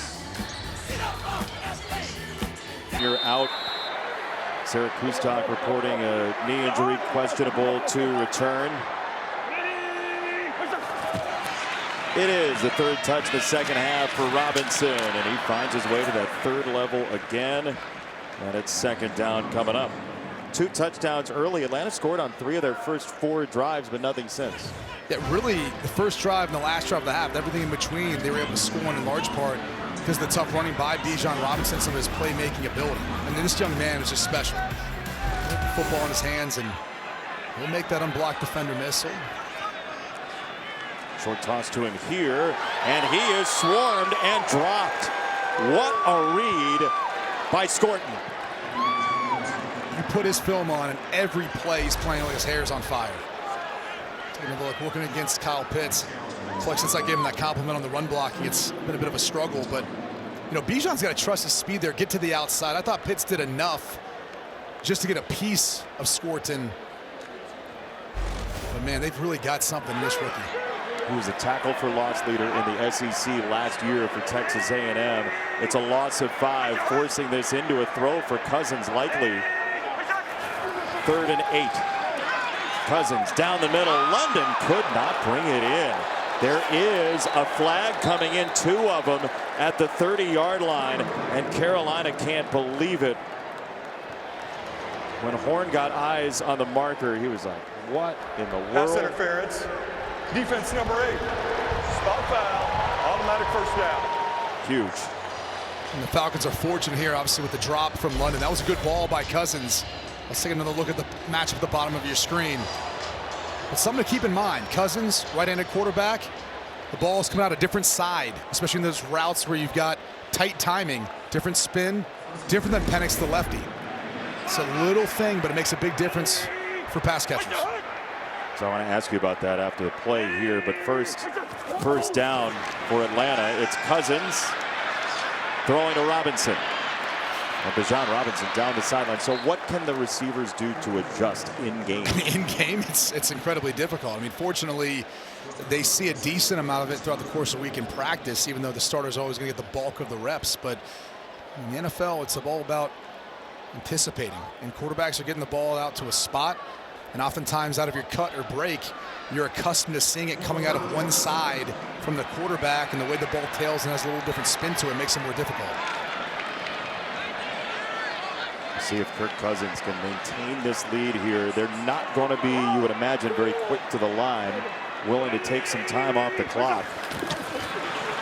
Play action again. Cousins to throw again. Wanted to check it down. It wasn't there, so he sails it out of bounds because Roseboom came toward Robinson on the coverage to close off the swing pass. Yeah, DJ Wanham with the pressure there, forcing him to throw the football away, but not much there outside of that. Let's check in with Carissa with a game break. Thanks, Jason. Giants-Packers, Jameis Winston in at quarterback. Jackson Dart's out with that concussion. Takes it right up the middle for the go-ahead score. Giants lead this one by 1 with 7 minutes left in the 4th. Jason? How about that? How about that? Our old, I guess we'd call him an associate, right? James was working with Fox in the Super Bowl in New Orleans last year. You have many associates. Thanks, Jason. You're welcome. 2nd down. Cousins to throw again. Back-to-back throws, and that is incomplete. Let's see. Corey Thornton thought it was clean. He was on top of Mooney, and the timing must have been perfect. The Panthers go with Thornton today as their nickel, in part because of his size. They feel like his ability against the run, but you can hear the reaction as they just showed the replay. I mean, he's hanging on him. He gets there a bit early and turns him. Usually all indicators should be pass interference. That's definitely pass interference. Look, he got away with one there. They're not saying Mooney.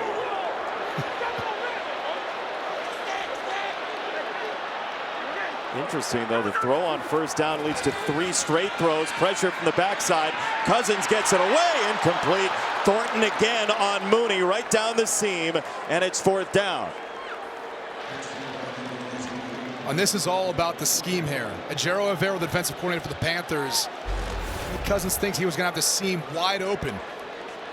You can see Roseboom. Look at him. He's grabbing the back of his leg. He's trying to run down the middle of the field in this Tampa 2 look. 2 deep, zone underneath. And Thornton ends up slugging to make a play on the football. Very fortunate. And Roseboom just hobbled off to the sideline. Carolina gets a stop. They were all rotating around. It was a great disguise, but it puts Roseboom in a tough spot. He's got a lot of ground to cover to get that deep. Pinion to punt. Just got that away. And ETN will watch it go rolling into the end zone. A touchback for Pinion. You'd have to think that Atlanta has to turn the pressure at some point. First down so important. It's Dowdle with a big gash on first down all the way down to the 13. Tougher to bring pressure. 2nd and short, 3rd and short. You want to create seams in the defense by bringing pressure, especially the way Dowdle can explode through the line.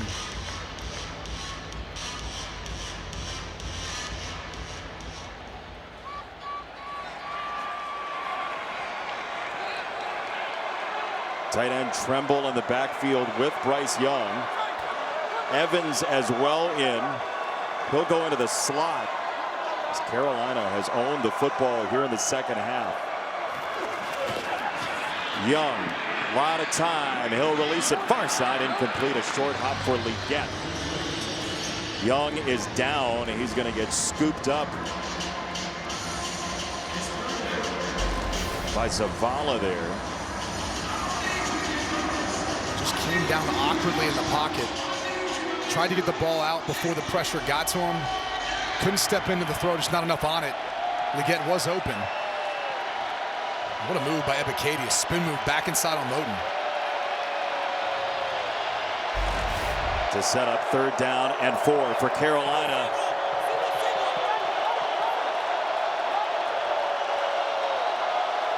Pressure coming. Young with a free runner in his face. Got it away. It's a 1st down for Coker. Just a tough catch and throw.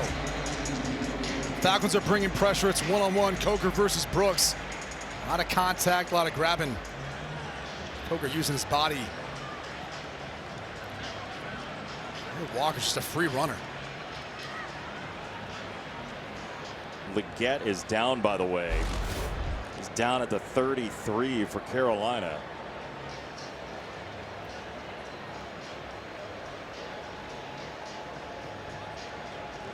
Checked on by the Carolina training staff, and for Xavier Leggett, a big day. 4 catches on 7 targets, touchdown as well, and he's going to have to walk off the field at 6:50 here in the 4th.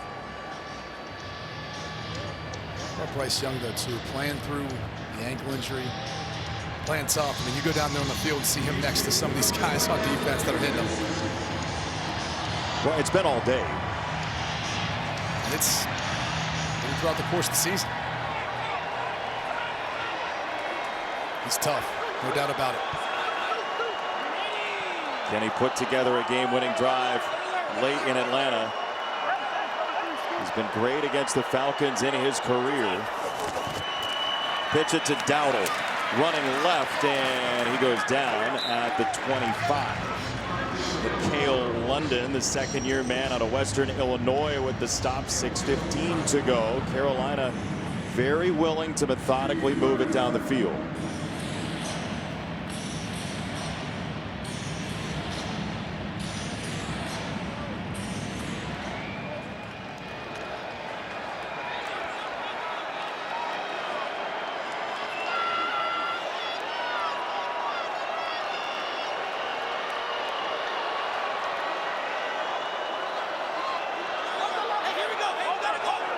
Said we got to go.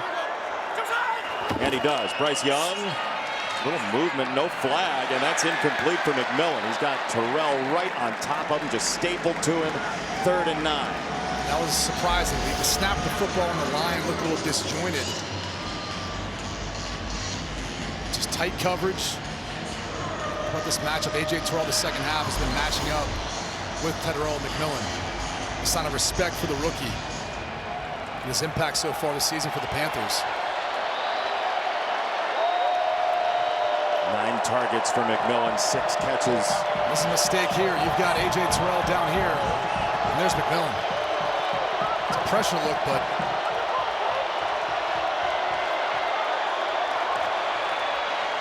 he gets it away. It's McMillan.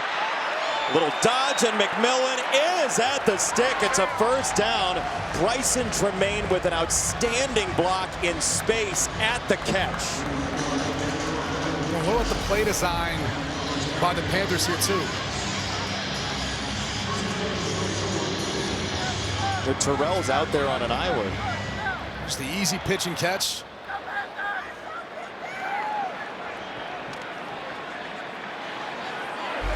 First down, Carolina, and a huge one in their season.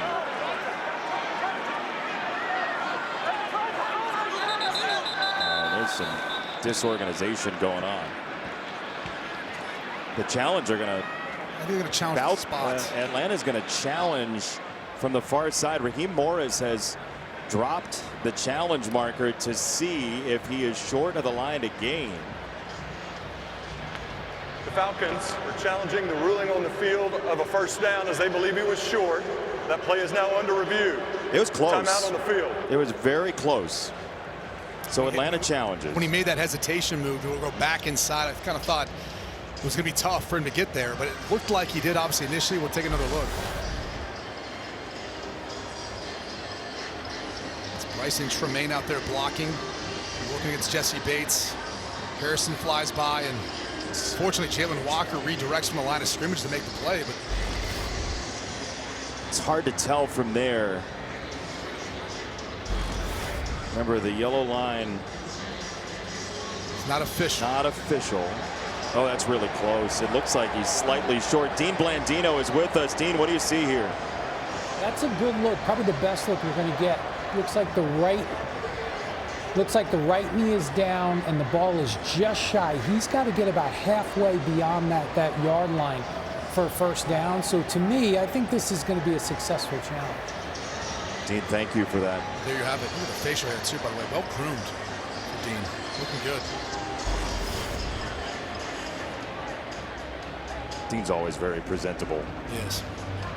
There's one more look at it. After review, the runner was short of the line to gain. Yep. It'll be fourth down at that spot. This is a successful challenge for Atlanta. They will not be charged a timeout. All right. So now the offense is going to stay on the field. And look, you've got 4 stoppages. You can make the case you should punt this. I like it, though. It's close. We've shown elements today, in particular, in the second half, it'll run the football with Dowdle.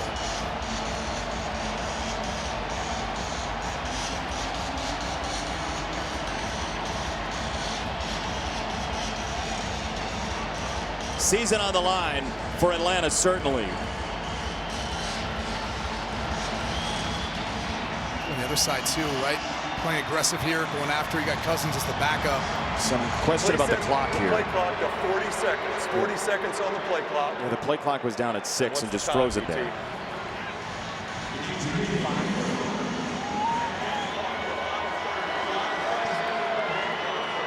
So they're going to add some time to the game clock as well. It's up to 5:30.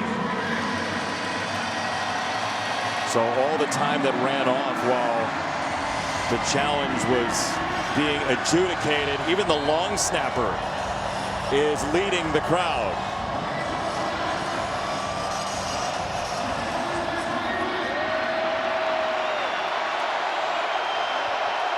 See Ellis barking. 4th down and 1. Dowdle the tailback. Hand it off, and after all that, Carolina does move the chains. He's been so good at just making a subtle cut and finding a window to get the first down. With the push, Tommy Tremble there on the end. The rest of that left side of the offensive line. Ika Makwanu, Damian Lewis, Cade Mays. All they need is 3.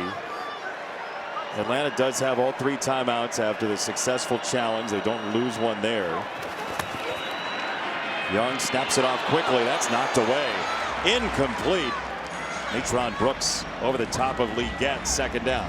Good to see Leggett back in there after leaving the field earlier. He's having one of his best games of the season. Again, Brooks, it's close, but he got in there a bit early. Went through him, but played the ball, so 2nd down.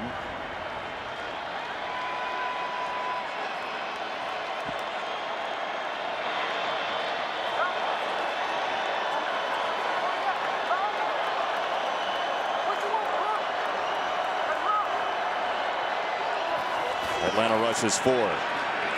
Young steps up in the pocket, swings it out. Dowdle cutting back inside. Dowdle to the 41, 6 yards to set up 3rd and 4. Now Atlanta has brought pressure wholeheartedly on 3rd down today. And Carolina has not had a great answer for it. In the last series, Young taking a sack. And he sees that he's diagnosed it, but for whatever reason, he'll be able to execute. They've continued the second half to go after Natron Brooks, number 35. He's up at the top of the formation. Brooks is.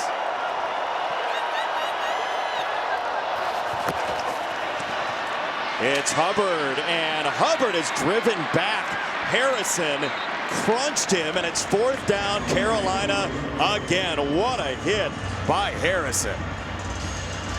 And that's just how fast the windows close in the NFL.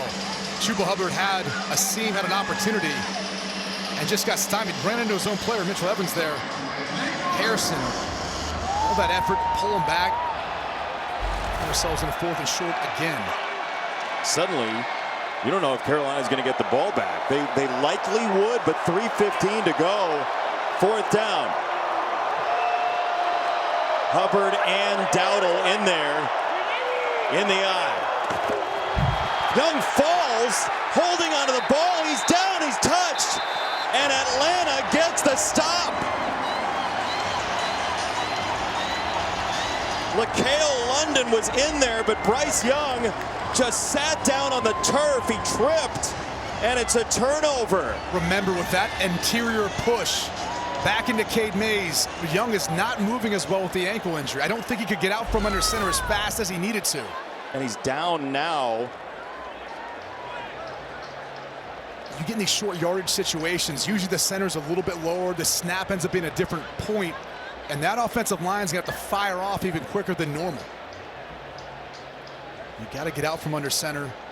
See his right foot, that injured ankle. He even got stepped on there by Chandler Zavala.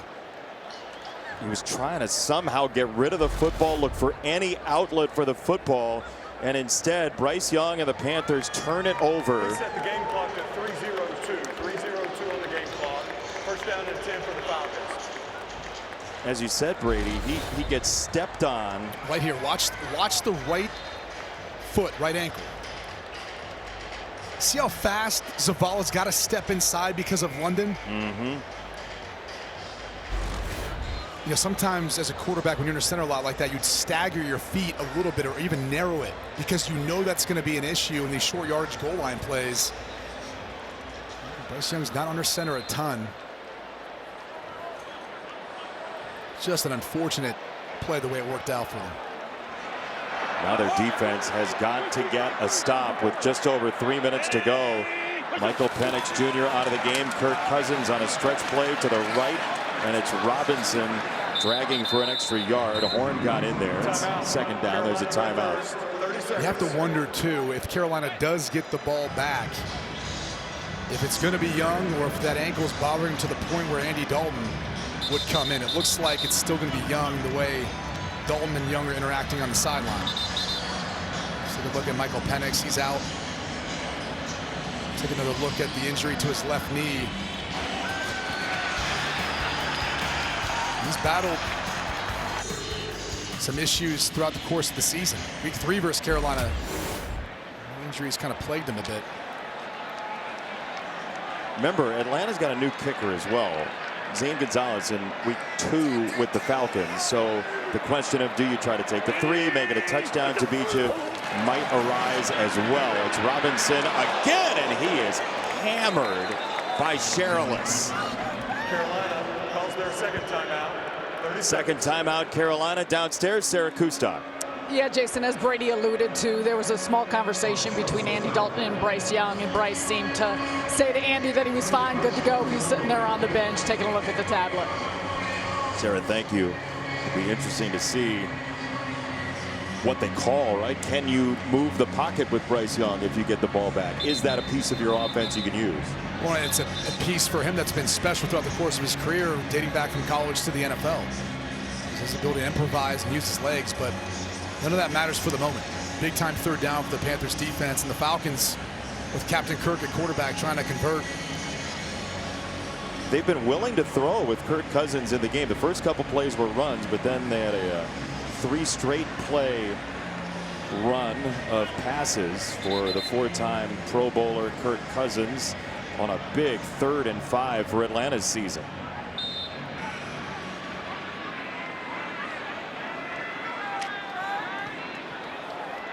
Algier, the tailback. Robinson is to the left of Cousins at the 40 there. They'll motion Robinson. Cousins on a slant, and that's incomplete for London. He tried to thread it in. My goodness. But Sherrillis and Horn are amped. Sherrillis is hitting out there. It's a couple plays in a row now. He's fired up. Remember, Trevin Wallace is out. Sherrillis gets the start. And look at him redirect and pass coverage. And even if London catches that, I'm not sure he's going to be able to hold on to it. Tight coverage by Horn. These two have been going back and forth majority of the second half. Which then leads to a field goal for Zane Gonzalez. It's 4th and 5, so they're going to try to take the 3. Call it 52. His career long is 57. Former Carolina Panthers sends it on its way. It is good! Just snuck it through.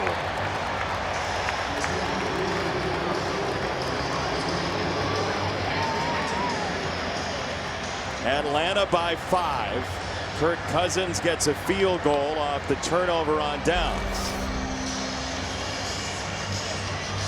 Good snap, good hold, clean operation, and right through for Gonzalez. Big now. Panther fan in the back there as he was realizing that it was going through. That was big for Atlanta, probably big for some folks at home there as well. Big game in the NFC South. 2:43 to play. And Bryce Young, we'll find out. Like, how's the ankle? Just got stepped on the previous drive. You see him just jogging. Like, how do you keep that thing loose? Well, they only have 2 stoppages as well, right? You have the 2-minute warning. You also have 1 timeout. So they can't work as methodically as they were the prior drive. They're going to have to try to take some chunks. The theme's been Natron Brooks. They've been working that matchup the entire second half. This kick finds its way into the end zone, and Hubbard will take the touchback. So Bryce Young, 11 career wins. He has put together some drives late in games that suggest This is a moment he can make for himself. 2:43 to go. It goes to show you 9 game-winning drives, 11 career wins. It's playing a lot of tight games. A lot of them.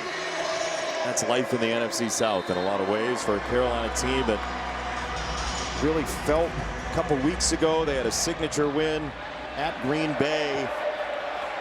They've lost 2 of 3, with that being the only win. They'll have it at the 35 on a kickoff that sailed into the end zone. Young under pressure, spinning out of it and throwing it into the ground. Ronnie Harrison sped him up, 2nd down.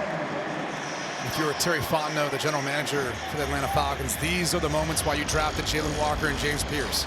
It's these situations where you've loaded up in must-pass situations, trying to get stops and create havoc in the backfield, and not have to bring additional pressure.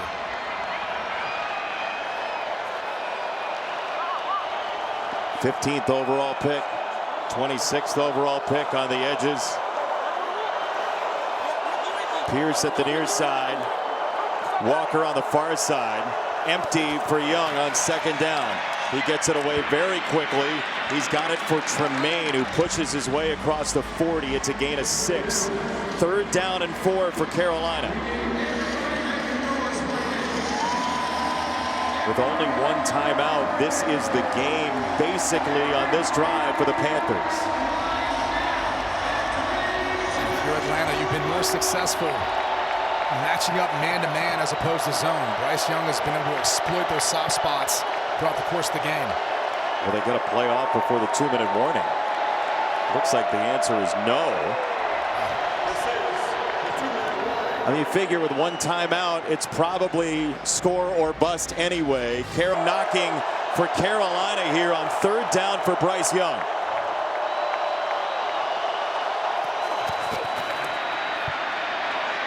He's got time. He flips it. Oh, a little too high for Hubbard. It's incomplete. The 1st down was there, and Bryce Young floated it. Hubbard couldn't bring it in. He's been so good today, too, with the checkdowns and the swings and working through his progressions to find these little dump-offs. And this one just gets away from him. Atlanta, too, mixing it up there. They bring pressure before there. They showed it and then drop back out into coverage. Let's see what they elect to do on 4th down. Empty for Bryce Young.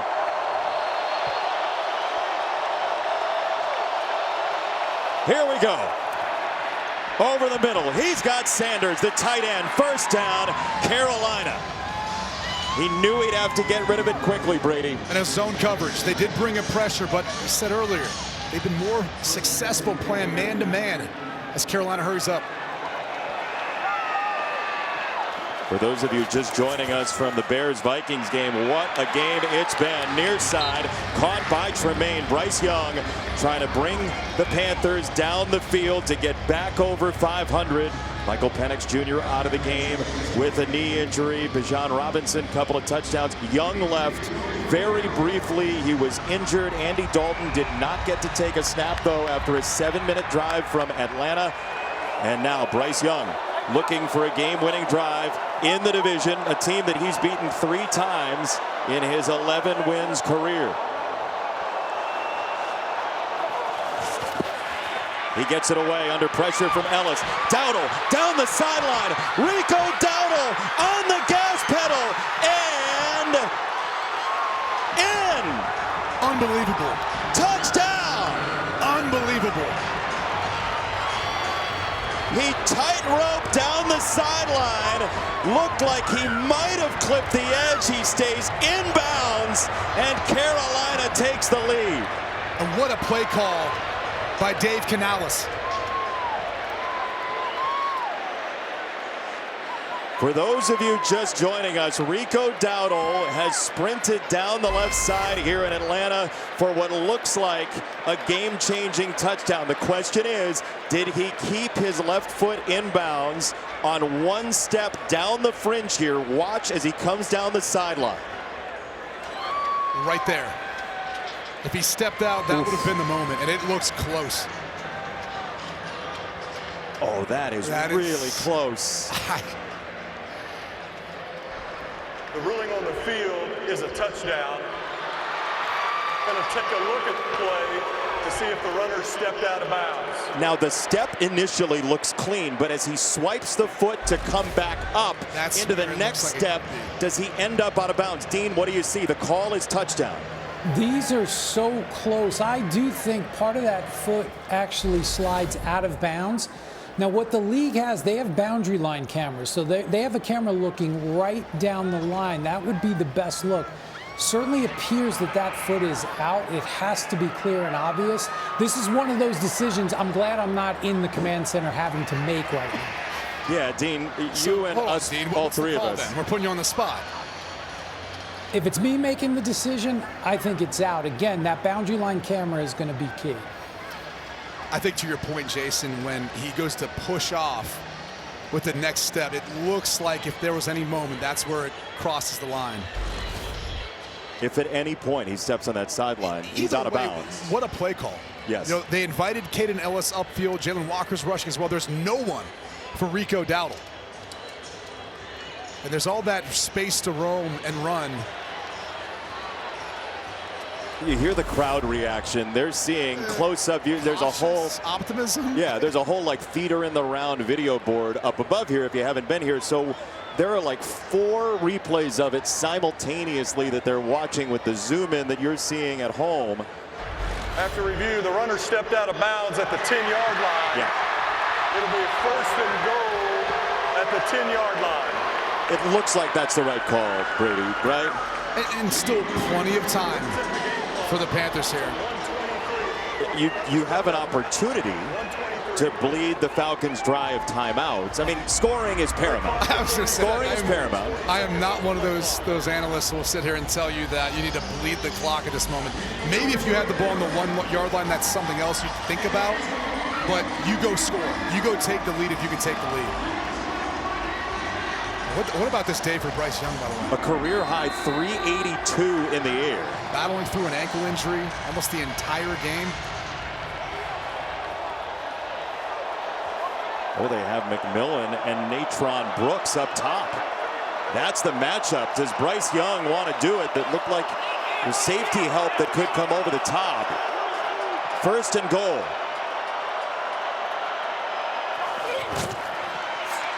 It's a give, and it's Dowdle who is stacked up immediately. Did Atlanta call a timeout before the play? The officials. Right after. Wow. First, 30 seconds. No, it is. It's after the play. It's after the play, yeah. So the play stands. It's second and goal. Please set the game clock to 1:19, 1:19. Yeah, the way the officials administered it, though, they were in so quickly on the Ororo hit. So Bryce Young, 382 early to McMillan for a touchdown. He gets knocked around and still fights back. Just an incredible performance. He's been efficient through the air, but is also in a comeback fashion because Bijan Robinson has had himself quite the day. Young, though, connected with Xavier Legette earlier, and here's the hit on Penix that ultimately knocked him out of the game. Cousins has come in and supplied a field goal to help build the 24-19 lead. Second and goal, Carolina. Young, a lot of time. Scanning, firing, end zone, incomplete. It was for Dowdle. Coverage for Caden Ellis. Third down and goal, Carolina. What's at stake here for the Panthers is to be competitive in the NFC South. They could pick up a game on Tampa Bay, Brady, it looks like. As Dowdle's subbed out, Chuba Hubbard comes in at running back. They're scanning for matchups. Teteroa McMillan down here in the slot. Appears to be zone coverage. That'd be where I'd go. Young, light rush for Atlanta. Bryce Young steps and throws. He's got it to McMillan. Touchdown, Carolina.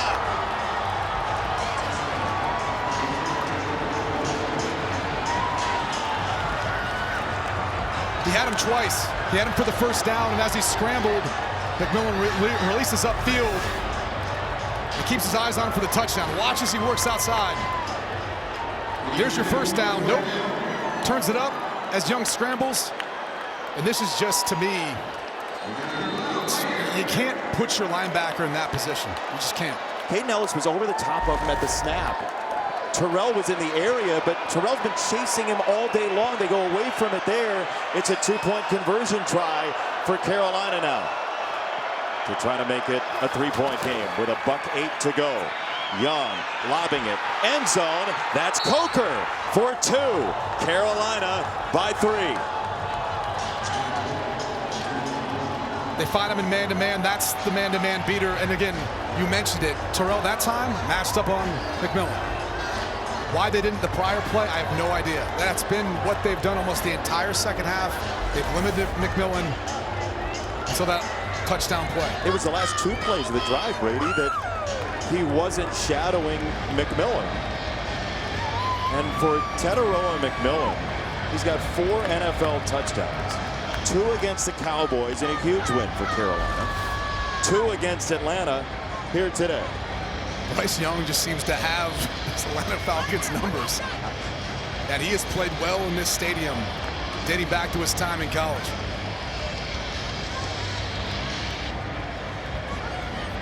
And now it's up to Kirk Cousins, likely, the 14-year veteran for Atlanta. And wise timeout by Raheem Morris to be able to save a little additional time for a comeback. Remember, they used that timeout so quickly right after the first down play on the last drive. Fitzgerald to kick it away.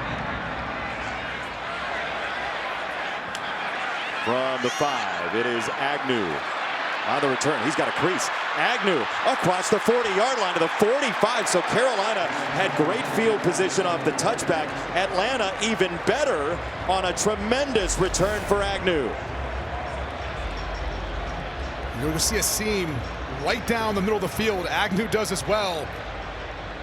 Not for a couple arm tackles to slow him up. He might have hit that and been out the gate. Reset the game clock to 1-0-1. Shaw Smith-Wade, who eventually made the stop on a 40-yard return. So a minute 1 for Kirk Cousins. Zane Gonzalez, the field goal kicker. His career long's 57 yards. He's hit from 52 this afternoon. Cousins steps up, fires near side. He's got the first down across the 45. It is David Sills for Atlanta. It's a gain of 11. Good job by Sills, too, getting up. He initially slipped out of the cut. Just able to get up to make the play. His 17th career catch. Just about 1 for every year Kirk Cousins has played in the NFL coming into this afternoon.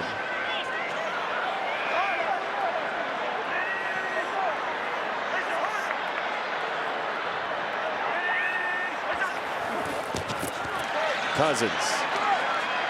Robinson, catch and run. Nice ball placement for the catch and run from Cousins inside the 35. First down, Atlanta. Let's call this a Texas route or an angle route. You clear everything out underneath, allow your running back to work one-on-one versus the linebacker. Easy pitch and catch for Kirk Cousins. Well, they're certainly in field goal range. Cousins feeling the pressure there. Might have had his arm hit. It's second down. 30 seconds to go in the 4th. Atlanta trailing by 3 with 2 timeouts. And there is Zane Gonzalez, who just joined up. This is his first game with Atlanta in the continental United States. He kicked for him in Berlin last week. And now the game, or at least overtime, might be riding with him. With 2 timeouts. Plenty of time to run the football, too. Bijan Robinson, again, has been limited the second half.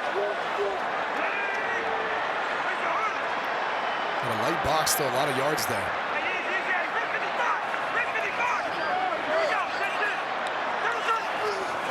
Cousins down the middle. It's London who gets decked by Thornton. Atlanta timeout. Clock stops at 26. 30 seconds. So you're in field goal range here. For a play call on 3rd down, What's paramount, Brady? Well, the first thing is here, if you're in field goal range, you could take a shot.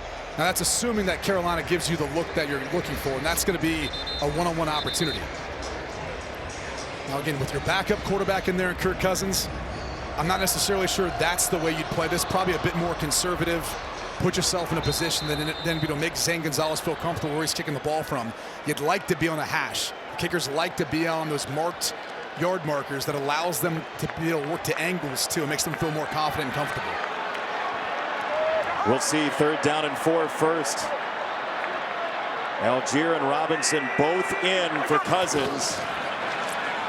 Kirk Cousins lobbing it far side, a little too much, incomplete.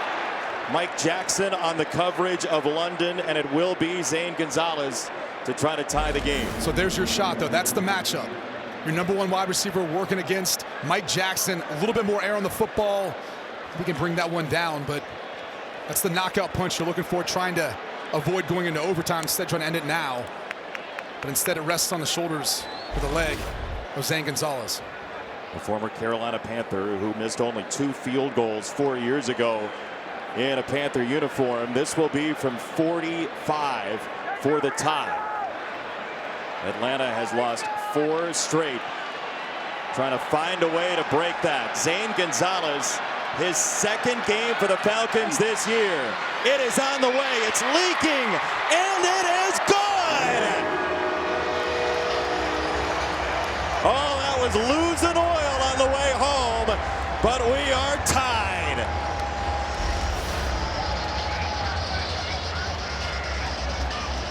Good snap, good hold. The prior field goal, too, just snuck in that left upright. Whew. This one even closer. I mean, tell you what, Shaw Smith-Wade was not far away from blocking that thing either. I mean, how about the revolving door at kicker for Atlanta, right? Younghoe Koo misses week 1, a 44-yarder. They move on from him.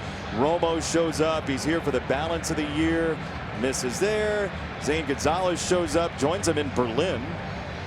And now he has tied the game. Carolina has 1 timeout, 16 seconds. It feels like overtime is in our future. But again, remember Atlanta last week struggled to cover kicks late in the game to allow Indianapolis back into that game.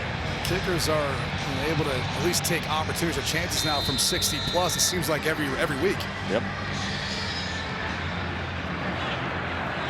Fitzgerald's long is 57. This return for Hubbard.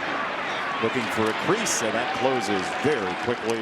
11 seconds to play with for Carolina. Federo Hodge with the stop. 11 seconds.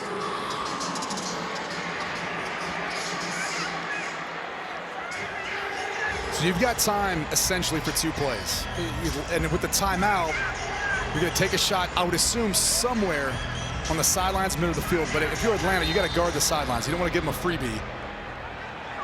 It looks like they'd rather just take this thing into overtime. Bryce Young will try to build on a career high 394 yards, 3 touchdowns. Falcon fans are learning that 60 minutes just isn't enough. For better or for worse. Hey, free football, man. This is great. This division, it just gets wild.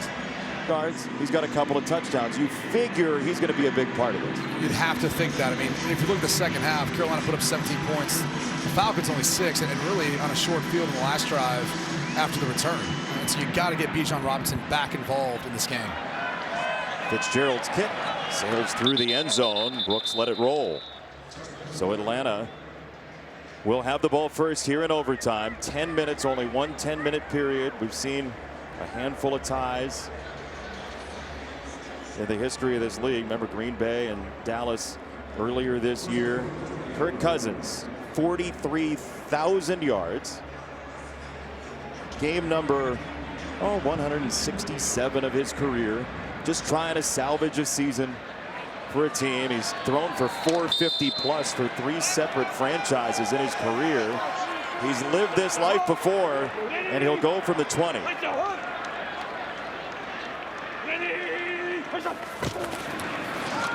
It is a stretch play. It is Robinson. He thought about carving it outside and then just took the 4 yards right into Sherilis and Merrick, second down. And the difference so far with Cousins, since he's come into the game, ball's getting out of his hand really quick. Exploiting a lot of the underneath routes versus the zone coverage that Carolina has presented him.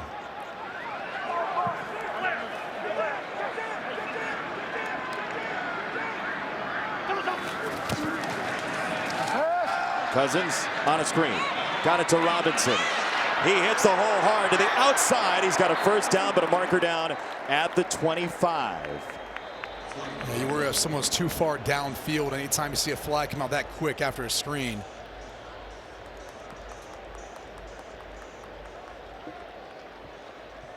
Raheem Morris and Dave Canales awaiting word from Clay Ineligible Martin. player downfield and a forward pass. Offense number 64. 5-yard penalty. Second down. Good call, Brady. It's the center, Newsel. Let's take another look. Right here in the middle, Newsel.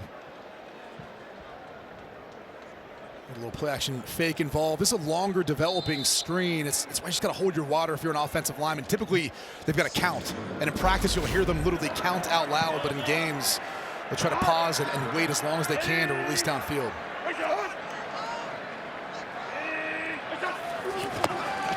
Cousins throwing this side. Pitts put it on the ground. Kyle Pitts was running before he caught it. It is third down. There was some green in front of him. It was tantalizing. Didn't have the ball. And that is one you have to have if you're Kyle Pitts. We talked about it again, too, the difference of a right-handed quarterback, left-handed quarterback.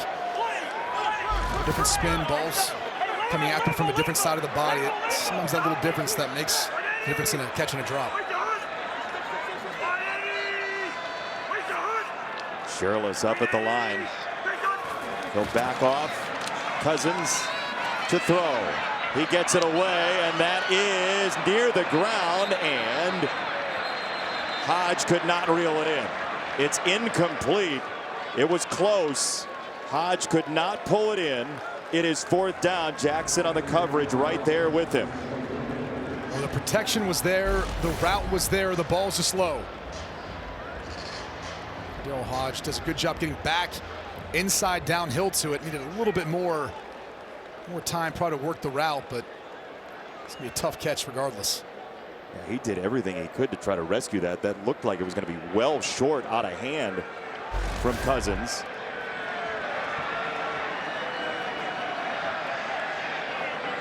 ETN, the rookie out of Georgia, to return it. Pinion had a great one last time in the fourth, down to the 7. This one goes bouncing inside the 30.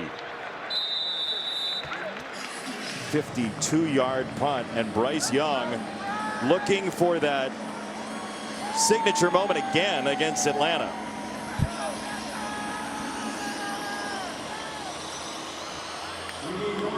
Looking for his first 400-yard game of his NFL career as well. He's 30 for 44. Teteroa McMillan has 8 of those catches for 2 touchdowns, and you figure A.J. Terrell is going to follow. To score any points will win the ball game. So now field goal does it for Carolina, as you heard Clay Martin announce. Remember, Tampa Bay has lost, so Carolina could close within a half game in the NFC South. All it takes is 3. Young hands it to Dowdle, who has collapsed after a yard. David Onyemata with the stop, second down and 9. He's been so disruptive this season watching Onyemata, the anchor of this defensive line in the interior. The play had no chance.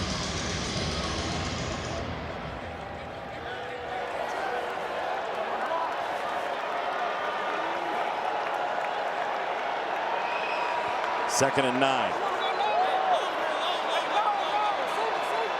Young talking to Lewis, the left guard. And Bryce Young rips it this side. It's caught by Tremble, who turns upfield. Tremble breaks away.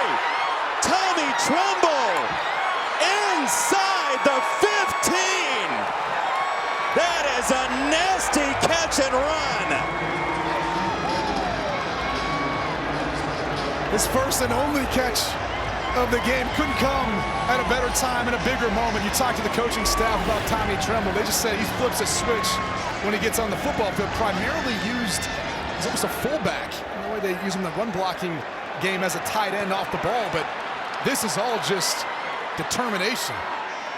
What a play. It's his third catch in the last 5 weeks. Dowdle on the run. Carolina suddenly all about the tremble. Look at this. The stiff arm on Harrison, and then just tough running. He's doing his best to try to outrun Caden Ellis. If not for Ellis, that's a touchdown. I mean, that is an irate run. It's a level up. You can't ask for much more for Bryce Young, who's obviously battling through this ankle injury. Guys have stepped up out around him when he's needed to the most.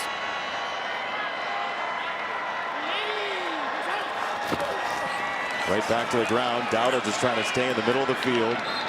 A cushy fall down at the 11 to set it up for the local product, Fitzgerald from Colquitt County High School. Very drivable to the home of the Falcons. This is nothing new for the rookie. He's done it twice before. Most recently versus Green Bay. We're going to run one more play.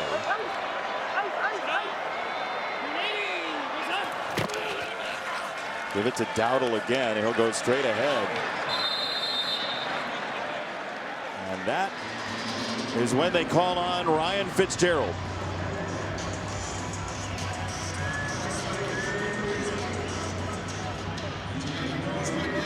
Bijan Robinson has seen this before. Atlanta, a late lead in Berlin against Indianapolis. Couldn't put it away. San Francisco, Miami, New England before. Fitzgerald for the win to draw Carolina within a half game in the division.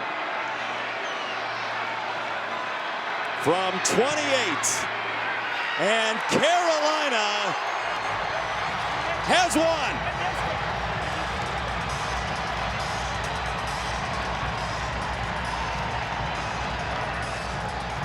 The officials are talking it over underneath the goalpost, but that went through, and the Panthers win it 30-27. What a moment for Ryan Fitzgerald from down the road a piece. Carolina 30-27, and the Panthers are a half game back in the NFC South. For the Falcons. Take another look. Clean operation. Solid kick. That's 3 on the season now for Ryan Fitzgerald. The Falcons desperately needed this one to keep their postseason